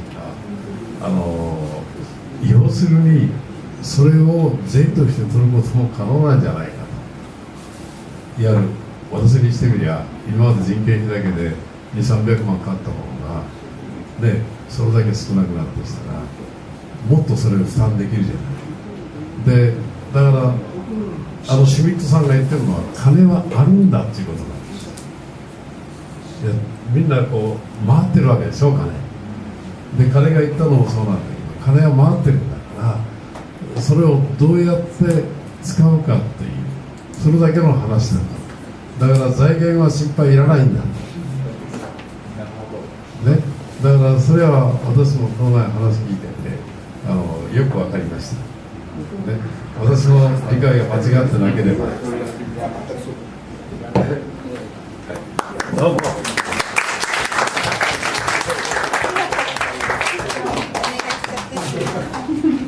つまり今払っている税金やそのお金の、あるところからこう取ってそれを、ベーシックインカムという形で、回せばいいじゃないかっていうことですよね。だから取るって感覚じゃないんですよ。流れを変えるとか一定部分を無条件にするだけでいいんですよ、誰かから奪うようなイメージじゃなくてね、その増税をしなくてできる、増税なくしてベーシックインカムはできると僕はなんとなく確信持ってきましたね。だからその増税というのが実質増税っていう考え方もあるわけですよね。例えば配偶者控除をなくすっていうのは配偶者の控除を受けてる人からすれば増税になるわけですよ、事実上の。だからその無条件にする、今条件付き控除とか、そういうのは行われてるわけだけども、ベーシックインカムの考えはとにかく無条件だ。そこでね、ちょっと僕が心配なのは、なぜ条件付きな控除っていうのを社会が設けてるかというと、そういう必要なところに税制優遇しましょうっていうところでやってるわけですよ。ところがその必要なところに対して取っ払っちゃって全部一律無条件だっていう形でやってしまうのが果たして社会保障の考え方として優れてるのかどうかっていうところがそこすごい意見が出てくる。必要なところに生活保護もそうなんですけど、必要なところだから給付する、必要じゃないところは例えばしっかり働けてる人は働いてくださいっていうのが今の社会です。無条件でインカムですから、つまり今必要としているところの給付を逆に障害者控除とかもそうですけどなくされちゃうんじゃないかっていうところに一つ意見が出てくると思う。そういう意見がちょっと一つ例を出したいって言ってるんで、この話をもうちょっと煮詰めた方がいいような。じゃあ江野さん。江野さん。Thank you very much, arigato. Really, like you said, it is about the unconditional. いやこれは本当無条件だということ。It's not about much more money. It is about the unconditional of the basic income. もっとお金が必要だって話じゃなくて、本当に無条件にするっていうことなんです。But to understand by yourself the funding. いや自分のファンディング、自分の資金調達はどうしてるかってことについて考えてみてください。I would like to give you two knowledges that might be new for you. 2つ新しい知識をお伝えします。Yeah. Prices? Yeah. How do you think? Yeah. No, but he said it didn't. いやいやいやいやいや OK まあ多分同じぐらいいいです。 When you levy a tax on resources, or please, I cannot talk. So my concentration is there, and then I lost my thoughts. If you levy a tax on incomes or resources or whatever, then this makes the prices of the products and goods higher. もし税金を課せば価格が上がるだろう。 For an enterprise, taxes are costs. 企業にとって、税金はコストです。 And like all costs, the enterprise calculate the costs, also the taxes, into the price of the product. コストを全部計算して価格が設定されるから、税金もコストだ。 So if you think enterprises or entrepreneurs are paying a huge amount of taxes, then this is not really correct. 起業家がたくさん金を税金を払ってるって思いがちだけど、それは違います。 If you make high taxes on incomes or enterprises or resources, then the price for the consumer becomes higher. 例えば資産とか物とかに税金を課すとですね、結局価格が高くなる。 So no enterprise pays taxes. だから企業は全然お金を払ってるわけではない、税金払ってるわけではないんです。 An enterprise take the taxes they have to pay from the consumers. 消費者からもらった税を払ってるだけだ。 And this is a right thing. これは正しいことだ。 Because enterprises contribute to the commonwealth and to the good of the people. 企業っていうのは人々の富を作っているものだ。 They don't have to pay taxes. だから税金を払わなくていい。 But I, as a consumer, when I buy a product or service, then I buy for the incomes of all those who contributed to give me this good product, and also I pay for all the taxes, that means for all the work done for the framework to do such good thing. すべての価格の中に全部いろんな人でそれに関わる製品価格はそれに関わる人たちのすべて収入によって成り立っている。 So when we continue to think enterprises or people with high income has to pay high taxes, then we hold on by the mentality that the economy is unsocial and working is egoism. When we hold on by taxation of incomes and enterprises, then we hold on by the mood and mentality and thinking that economy is asocial, antisocial, and that therefore they have to pay high taxes. And we hold on that work is egoism because I have an earning. Egoism. 税金増税するとですね、みんななんだろう、非社会的でエゴイスティックな感情をさらにもっと税金払わなきゃいけないっていうのはすごくなんか社会にとって良くなくて、みんなエゴイスティックに思う、そんなの嫌だっていうような感情になりやすいと思います。Usually we are thinking about taxes just how can we get money. 税金っていうのはどうやって金を取るかっていうイメージしかないの。But taxes are massively part of our consciousness about what is justice, what is right. 税金というのは本来は何が正しくて何が正義で公平で何が正しいかっていうことを決めるもんだ。And thinking about taxes can lead to an understanding that all taxes are currently paid by the consumers.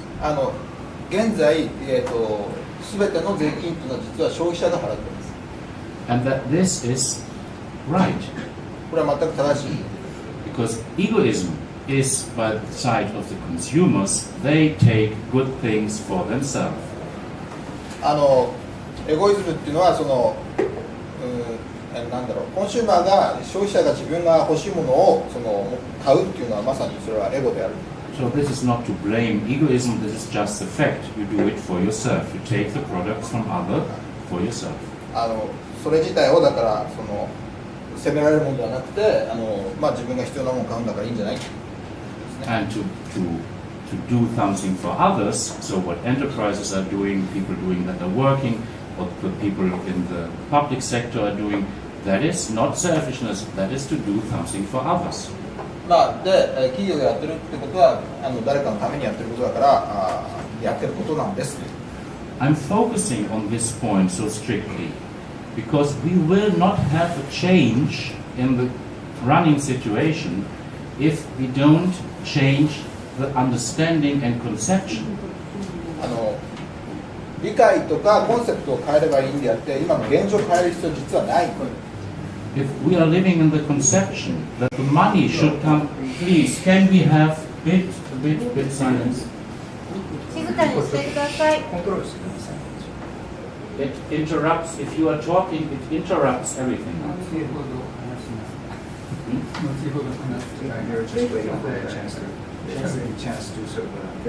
Question, okay, I make it very short.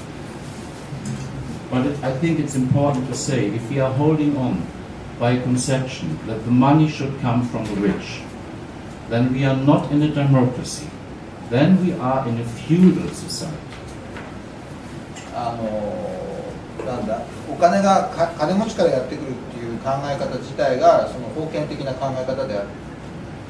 In a democratic society, everybody has to pay tax because everybody is ordering the government and the country to do the things that we want, and of course you have to pay for it.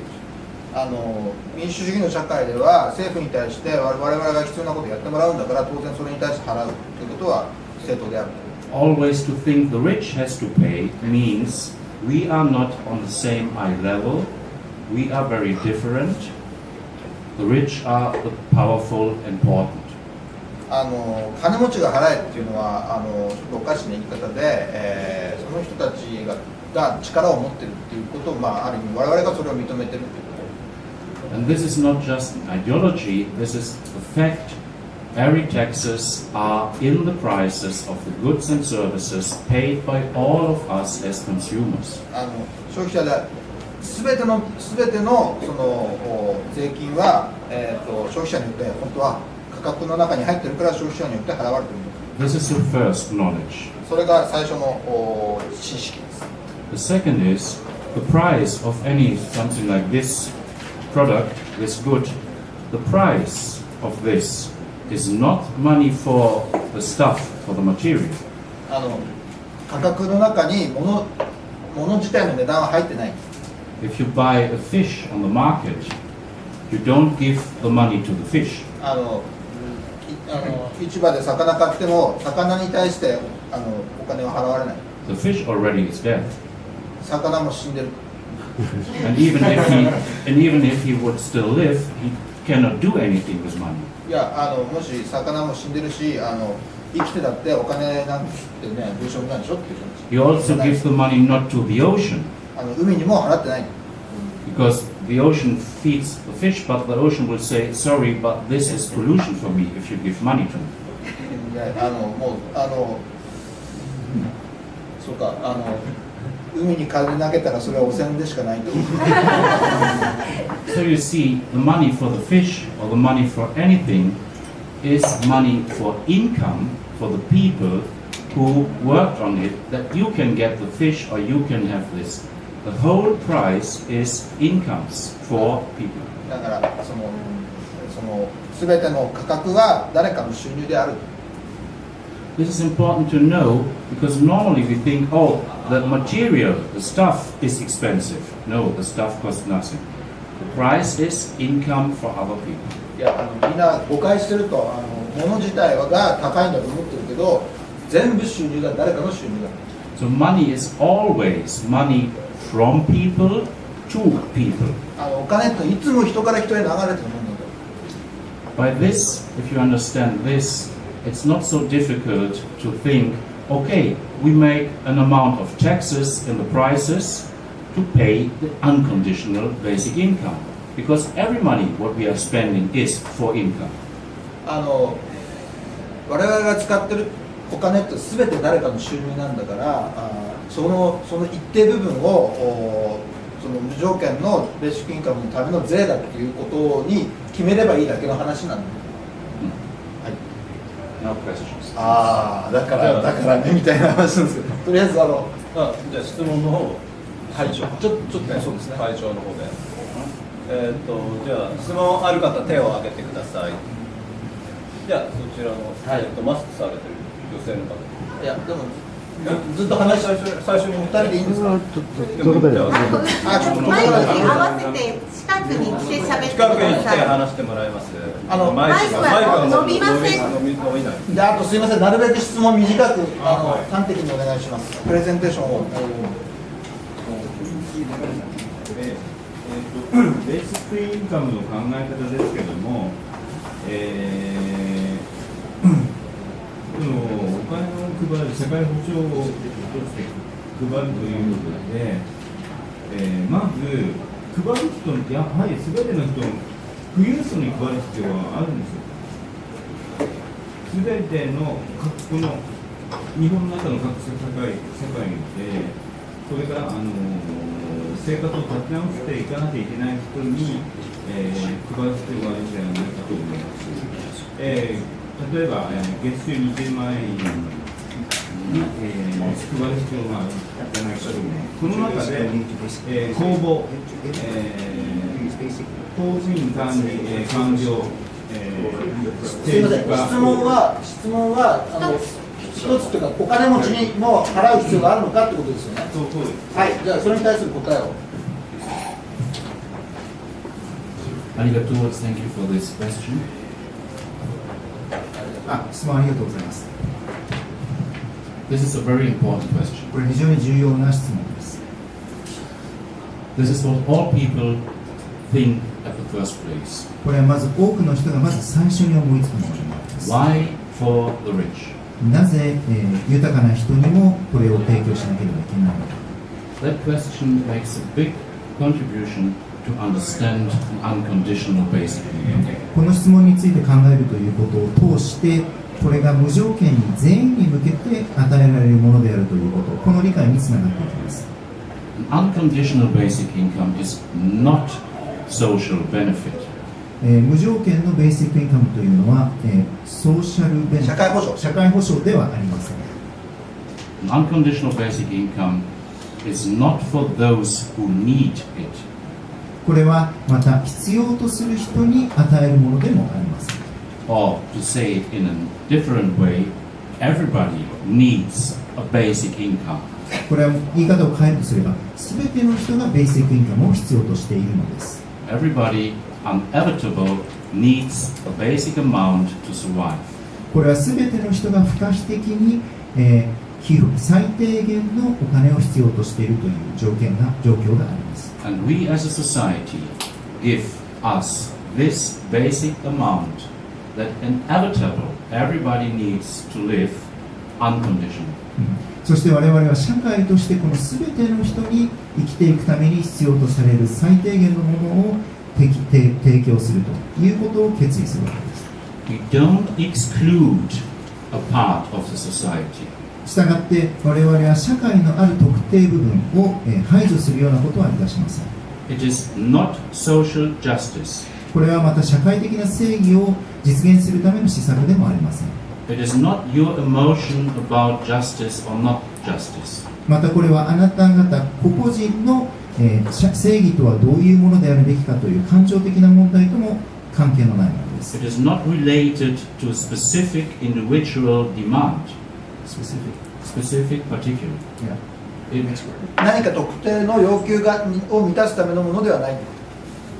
It is not related to any life situation.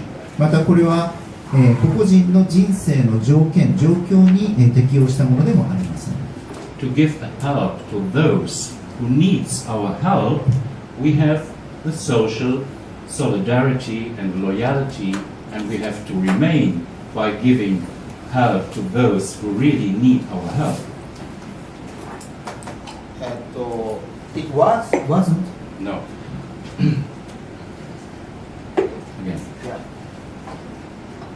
There are people in our society that needs our help. 助けを求めている人たちがいますと。For example, people that are handicapped, ハンディキャップの人、 chronically ill, 慢性疾患を持っている人、 mental ill, 精神疾患を持っている or whatever. 人などなど。 And they need social solidarity and social loyalty of the society. そうした人々は社会としての結束というものを必要としているわけです。 This has to remain. そしてこれはこれからも守り続けていかなければいけないものです。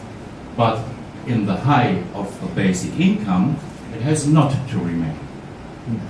In the height of the basic income, you can replace it. いや、そのハンディキャップ持っている人たちは社会でみんなでやっぱりケアしていかなきゃいけないけども、ベーシックインカムの金額まではそれはもう見る必要がないっていうか、そこはもう個人の領域になるから。 So this makes clear that an unconditional basic income is not in that way social solidarity like social security help. そういった意味でこのベーシックインカムというのは社会保障のようなものではないということです。 It is a new form of income we don't know yet. これは新しい形での形態での収入というのです。そしてこれについて我々はまだ十分に知り尽くしてはいないものでもあります。 It is an income by democratic law. これは民主的な法律に基づいた収入というものです。 The right to vote or the right to elect is not given just to those who need it. 投票をしたりする権利というのは決してそれを必要とする人だけに与えられるものではないのと同じことです。 You also can say the most Japanese are not interested by politics. The right to elect is only for those with property and who are engaged with knowledge about political affairs. 例えば皆さんは日本においては政治的な関心というのは非常に低く、実際に投票の行くのは、それに対して、富裕層であったり、そういった、人たちだけだというふうに思うかもしれません。 The others don't need the right to vote or elect. それ以外の人は、投票する権利など必要がないというかもしれません。 So an unconditional basic income is for everybody, like other laws are for everybody. しかし、このベーシックインカムというのは、すべての人に与えられる権利であるということです。これは投票権がまさにそうであるように。 We all accept and agree that we in our society don't want that people die by hunger or coldness or anything like that. We agree that we want that everybody can live. 我々は社会としてすべての人が飢えや寒さによって死ぬことがないようにというふうに同意をしています。 The unconditional basic income is just the consequence of the right to live. このベーシックインカムというものは一人一人が生きる権利を持っているということ、その必然的な自然な流れなんです。 And that is the same whether you are rich or poor. そしてこれはあなたがリッチであるか、あるいは貧しいであるかということとは関係のないこと。 That is the same whether you are employed or unemployed. そしてこれはあなたがすでに今職に就いているか就いていないかということとも関係のないこと。 This is whether you are living alone or in a community. そしてこれはあなたが今孤独で一人で住んでいるか、あるいはコミュニティの中で生きているかということとも関係のないことです。 So the bright light of this new idea is that it is not related and not depend dependent on your specific life situation. このベーシックインカムというアイデアが持っている光明、光というのは個々の人々の生活の状況とは全く関係のないものであるというところにあります。This is an appreciation just for your human being, welcome on earth, and this is, of course, for everybody. これはあなたが人間として生まれ、この地球上で生きていくことを祝福されているということ、そのものに紐づいたものであるということができます。This is also, non-conditional basic income is also not a payment. そしてこれはまたあなたに対する支払いではないということです。 So if this is unconditional, you are not paid for doing nothing. これはあなたは何もしなくてもお金を支払ってあげるよというようなものではないということですね。You are not paid for stop working. あなたが皆さんは仕事を辞めてくれというふうに依頼をされてお金を支払われているわけではない。 These things are running subconsciousness that you think, oh, unconditional basic income means stop working. 多分多くの人は無意識のうちにこのベーシックインカムというものは、得ることによって仕事を辞めるというような、ことを考えている傾向にあるかもしれません。 So you have to be aware about all this subconsciousness thoughts that criticize basic income. この無意識の中に息づいているベーシックインカムを批判するような発想、これに気づく必要があります。 Because it is really a new idea, a new kind of income. これは全く新しいアイデアで、また新しい形の収入なのです。 As you said, the unconditional is new. 無条件ということ、これは、真に新しいものであります。 The new and so difficult to think and understand is it don't determines you to anything. このアイデアが新しいものであるということ、そしてこれは、皆さんにある特定 Determination. It don't determines you. It makes no determination about you. あなたの生き方についてあれこれと決定的な影響を及ぼすものではない。 This is totally unusual. これは、これまでにない斬新なものです。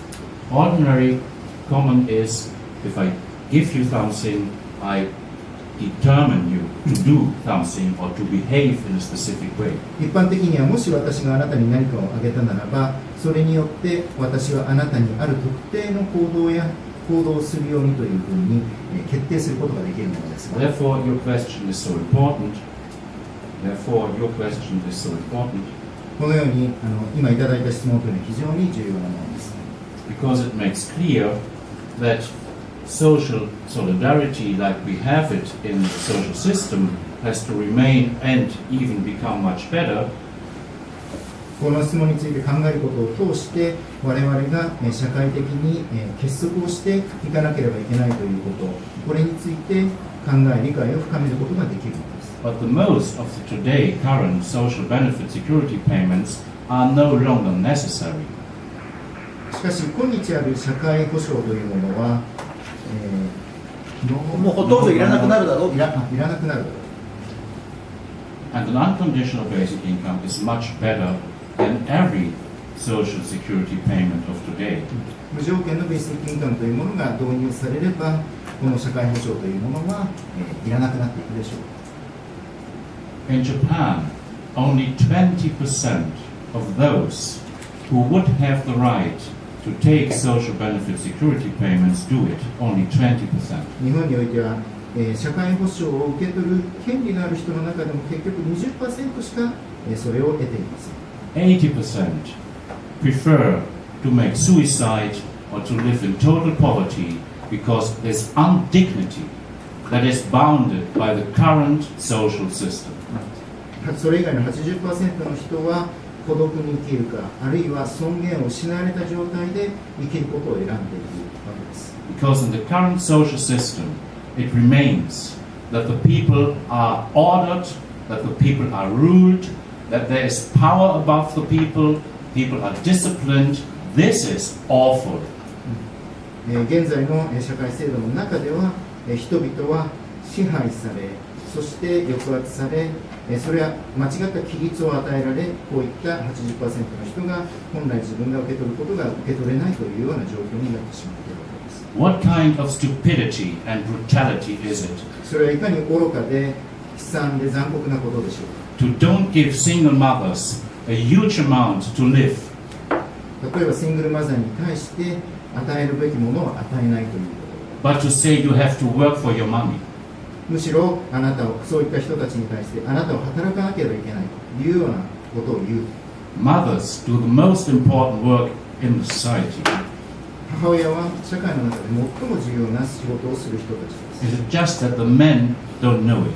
ただ単純に男性諸君はそれを気づいていないというだけのことなんです。 It is much more effective and useful and helpful for the society if children can grow up with their parents than to send the mothers in any stupid job and the children grow up in a not so good way. むしろ、子どもたちが、両親が共に揃っている状況の中ですくすくと健全に育つことの方が社会にとってより価値があることです。母親を、無理に、仕事に、強制的に送り込むようなことをするよりは、So therefore our understanding of what work is must change. したがって我々の仕事というものに対する概念、考え方というものは変わらなければいけません。And also our understanding what entrepreneurs are must change. また我々は、社会の中で経営者あるいは起業家と言われる人たちに対する我々自身の理解も変えなければいけません。 Mostly entrepreneurs do a brilliant job.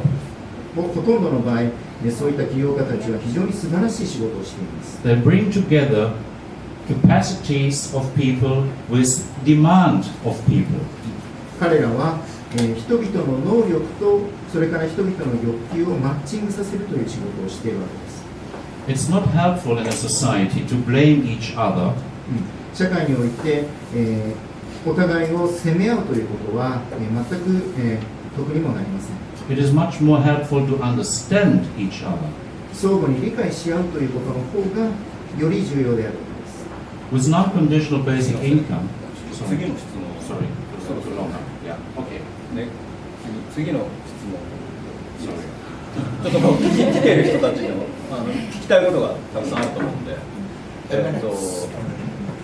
じゃあ後ろの方マイクは伸びないのでマイクに合わせて喋ってください。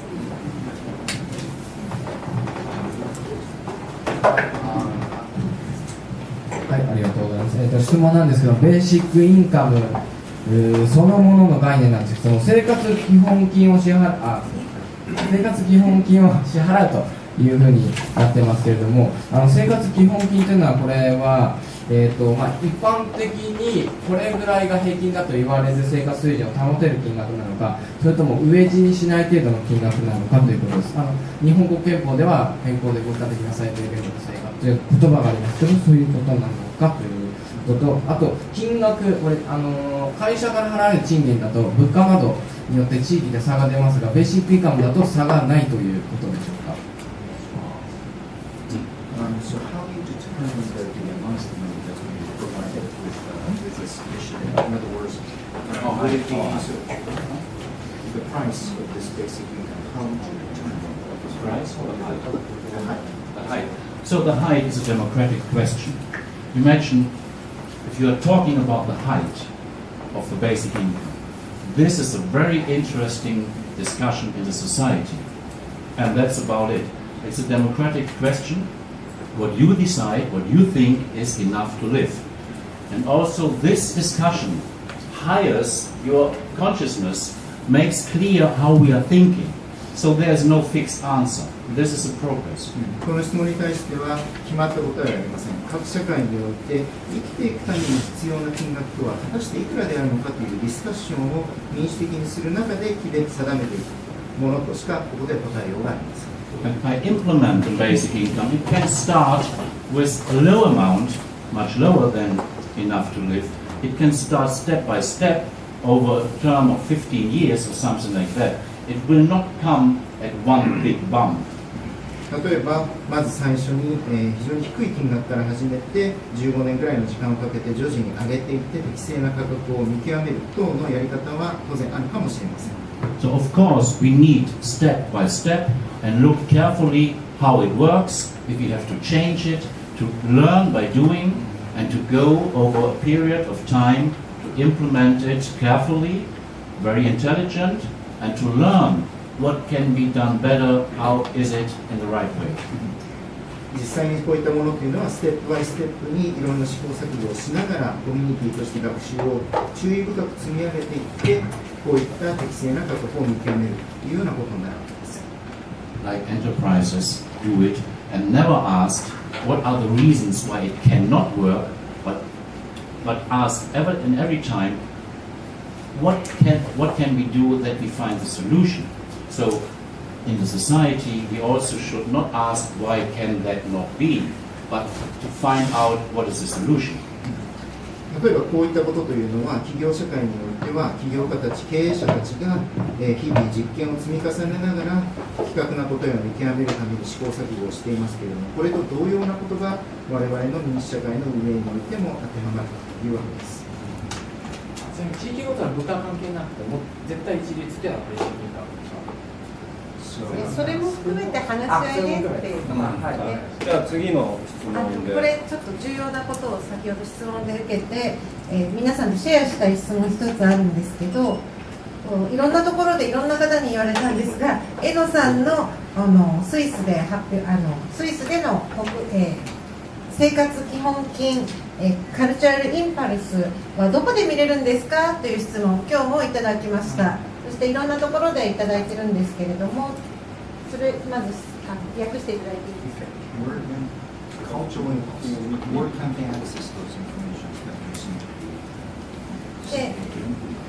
Where can you be informed? I still continue. そしてですね、それは今のところ日本語版は YouTube で出ているんですけれども、これがですね、あまりいい訳ではないんですね。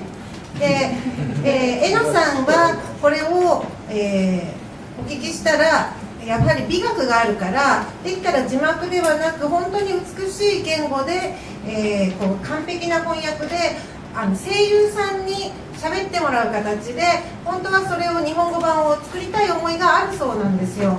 で、ただ私も自分の次の映画でもうパツンパツンだしどうしようって思ってたんですけど、これ今日思いついたことがあって、クラウドファンディングみんなでやって、そこで声優さんとかを探したり、あとバッチリな翻訳を佐々木さんを代表にしてこう導き出していただいて、それを上映する機会を作られたら、今回江野さんが私たちに与えてくれたものをみんながじっくり捉えることができるんじゃないかなと、それをちょっと公開の質問というか、そんなことをやってもいいものなんでしょうかっていうことを。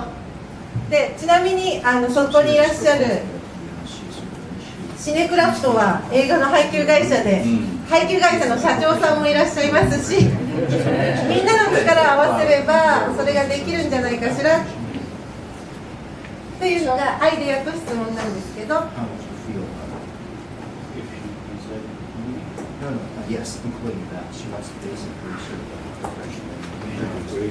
それは素晴らしい。本当ですか。本当いろんな方から私に E メールが来るんですよ。どこで見れるんですかって。だからそれを皆さんと一緒に実現したいな。今 YouTube にあるものもしっかり見れますので、とりあえず皆さん YouTube で見てみてください。決して理解できないようなものも何でもないので。何が YouTube で流れてるんですか。映画そのものでもう20カ国以上に翻訳されてまして、字幕ちょっとね多少こう見にくさはあるけど、内容的には完璧なんで、完璧に伝わるものなんで、そんなに問題ないです。とりあえず皆さんまず見てください。YouTube では簡単に拾えますので。江野さんが作った映画作品が見れるってことですね、YouTube で。はい、ぜひ見てください。簡単に見れます。字字幕もついてます。Last question. ですね、その考えはですね、キリスト教の精神から出たのか、それとも誰か先駆者がいたんですかね。これを聞きたいですね。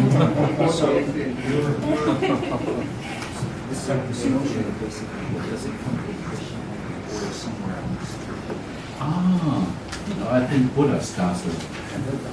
I think Buddha starts with it. ブッダではないでしょう。 Buddhism idea. それは仏教のアイデアというふうに私は考えます。 But as well, it is, if you understand Christianity, then it's also a very deep Christian idea. またそれはキリスト教の深いところにも息づいているアイデアであるように私は思います。 But for those who don't believe in a religion but in ethics, it comes from those people. But for those who don't believe in a religion but maybe in ethics, it comes from those people. もし皆さんが宗教を信仰しないということであれば、むしろ倫理学の源流に携わった方々から来ているというふうにお考えいただいてもいいかもしれません。 What I want to say is, you can experience it by yourself. This idea can touch the spirit and the heart of every human being. これは皆さんに直接経験していただきたいんですけれども、このアイデアというのは皆さんのスピリットとハートの両方に直接に触れるものです。 And that inspires me to travel worldwide and spread the idea. まさにそれに私はこのアイデアを皆さんにお伝えするために世界中を旅しているのです。 Because I saw that regardless if this or that culture, this or that continent, it is for everybody I talk with the same. これは文化や国の違いを超えて全て私が語りかけた人に伝わるアイデアであったというふうに思います。 So I appreciate and love the differences between the cultures and people. もちろん私自身は文化それぞれの文化が持つ違いというものも非常に貴重なものであるというふうに感じています。 And let's keep different. そういった違いというものはこれからも大切にしていきましょう。 That's more interesting than if all the people are the same. もし全ての人が同じであったら面白くないでしょう。 But there is also something. We are equal. しかしそれと同時に我々はある意味では平等でもあります。 The equal is that how different ever we are as individuals, we are equal as human beings. 我々は多くの違いを抱えていますけれども、人間としては平等なのです。 And for that reason, this unconditional basic income idea can unite the rich and the poor, the good and the bad, and all people around the globe. そしてこのベーシックインカムというアイデアを通して富む者も貧しい者もあるいは善人も悪人も融合統一一つにすることができるのです。 And by that reason, this is for me the key idea, the key vision of this century. そしてまさにそれゆえに私はこのアイデアをこの世紀この21世紀の鍵となるアイデアであるというふうに確信しているのです。 And everything what possibly you prefer to do, to change or whatever, has a stable basis and the core of humanity by an unconditional basic income for everybody. もちろん皆さんはこのアイデア以外にもいろいろご自身でいろいろな社会改革のためにしていきたいということをお思いでしょう。このアイデアをベースに持つことによってそれらもさらに飛躍することができるのではないかというふうに思います。 It's not a question about how to finance, it is a question if we want it. これはどのようにしてそれをファイナンス、ファンディングするかということではなくて、むしろ我々はそれを欲しているのか否かという問題に尽きるわけです。 And the question whether we want it is a long way through all the fixed opinions and all the correct meanings that wants to hold on by the past. And the question if whether we want it is a long way through all the fixed opinions and in question mark right correct meaning, correct opinion. So everybody has a correct opinion. What I think is correct. So if the way, so the question if we want that is not easy. The question if we want it is a long way. いやこれを実は本当に欲してるかどうかっていうことなんに尽きるんですよ、これが実現するかどうか。でもそれはいろんな古い固定観念とかいうものが邪魔してて、みんなが本当に欲しいと思わないから実現しないんですよっていうことです。もう時間なので、最後に一言言いたいことを言ってください。最後ラストメッセージ。5 minutes。Yeah, if you ask me for the last message, I hope this is not the last message. これが私人生の最後のメッセージ。And I would like to hear from you, all of the people here, your first message. そしてそれ以上に皆さんからもメッセージを聞きたいと思ってますけれども、I hope the discussion about the unconditional basic income will increase in Japan. 日本においてこのベーシックインカムをめぐるディスカッションが活性化することをまず願っています。That the people in the population give more help to the government and the ministers, so don't let them alone. 人々は皆さんの日本の政府を、ぜひ助けてあげてください。待つのではなく。 So if you are not active, if you are not doing things, then don't blame the government for doing the things by themselves. もし皆さん自身が積極的になれないのであれば、政府を批判するようなことはできないでしょう。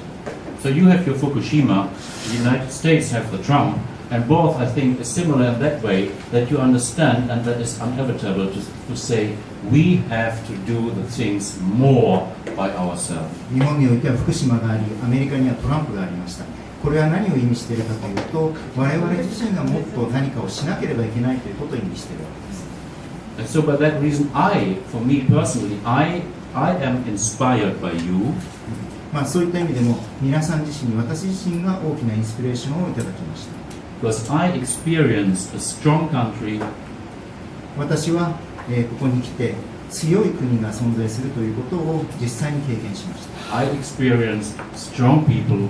そして強い人々の存在を経験しました。A strong individual strength. そして個々人の強さ。And my feeling or experience has been that the idea.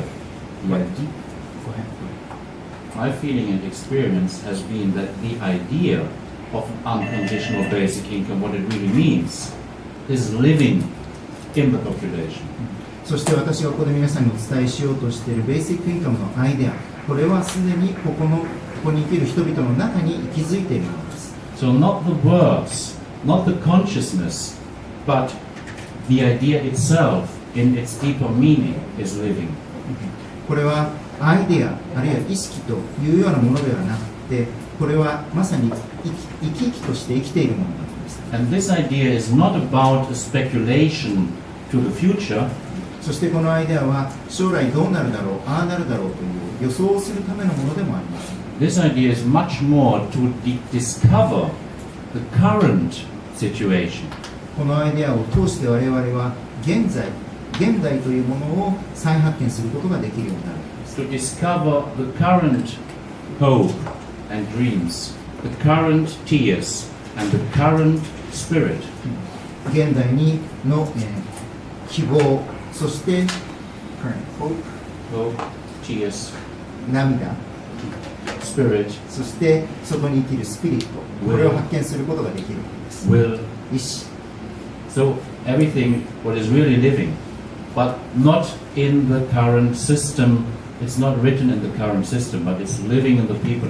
To discover you yourself. これは現在の制度の中にあるものではなく、皆さんの中に生きているものです。So this is, for example, when I made the film, last word, Basic Income, a Cultural Impulse. これは私自身が最近カルチャルインパルスという映画を作った時に、I wanted that the people felt understood by the film. この映画を見た方がこの映画によって理解されたというふうに感じてもらえるようなことを願いました。It's not so important that the people understand the film. 見た人が映画を理解してくれるということが重要なのではありません。It's more important that the people feel understood by the idea of an unconditional basic income. より重要なことはそれを見た人々がこの映画の中で、表現されているベーシックインカムというアイデアによって理解されたというふうに感じてもらえることだったんです。It is to strengthen you. これは皆さんお一人お一人を強める、強靭にするためのものだったんです。ということで、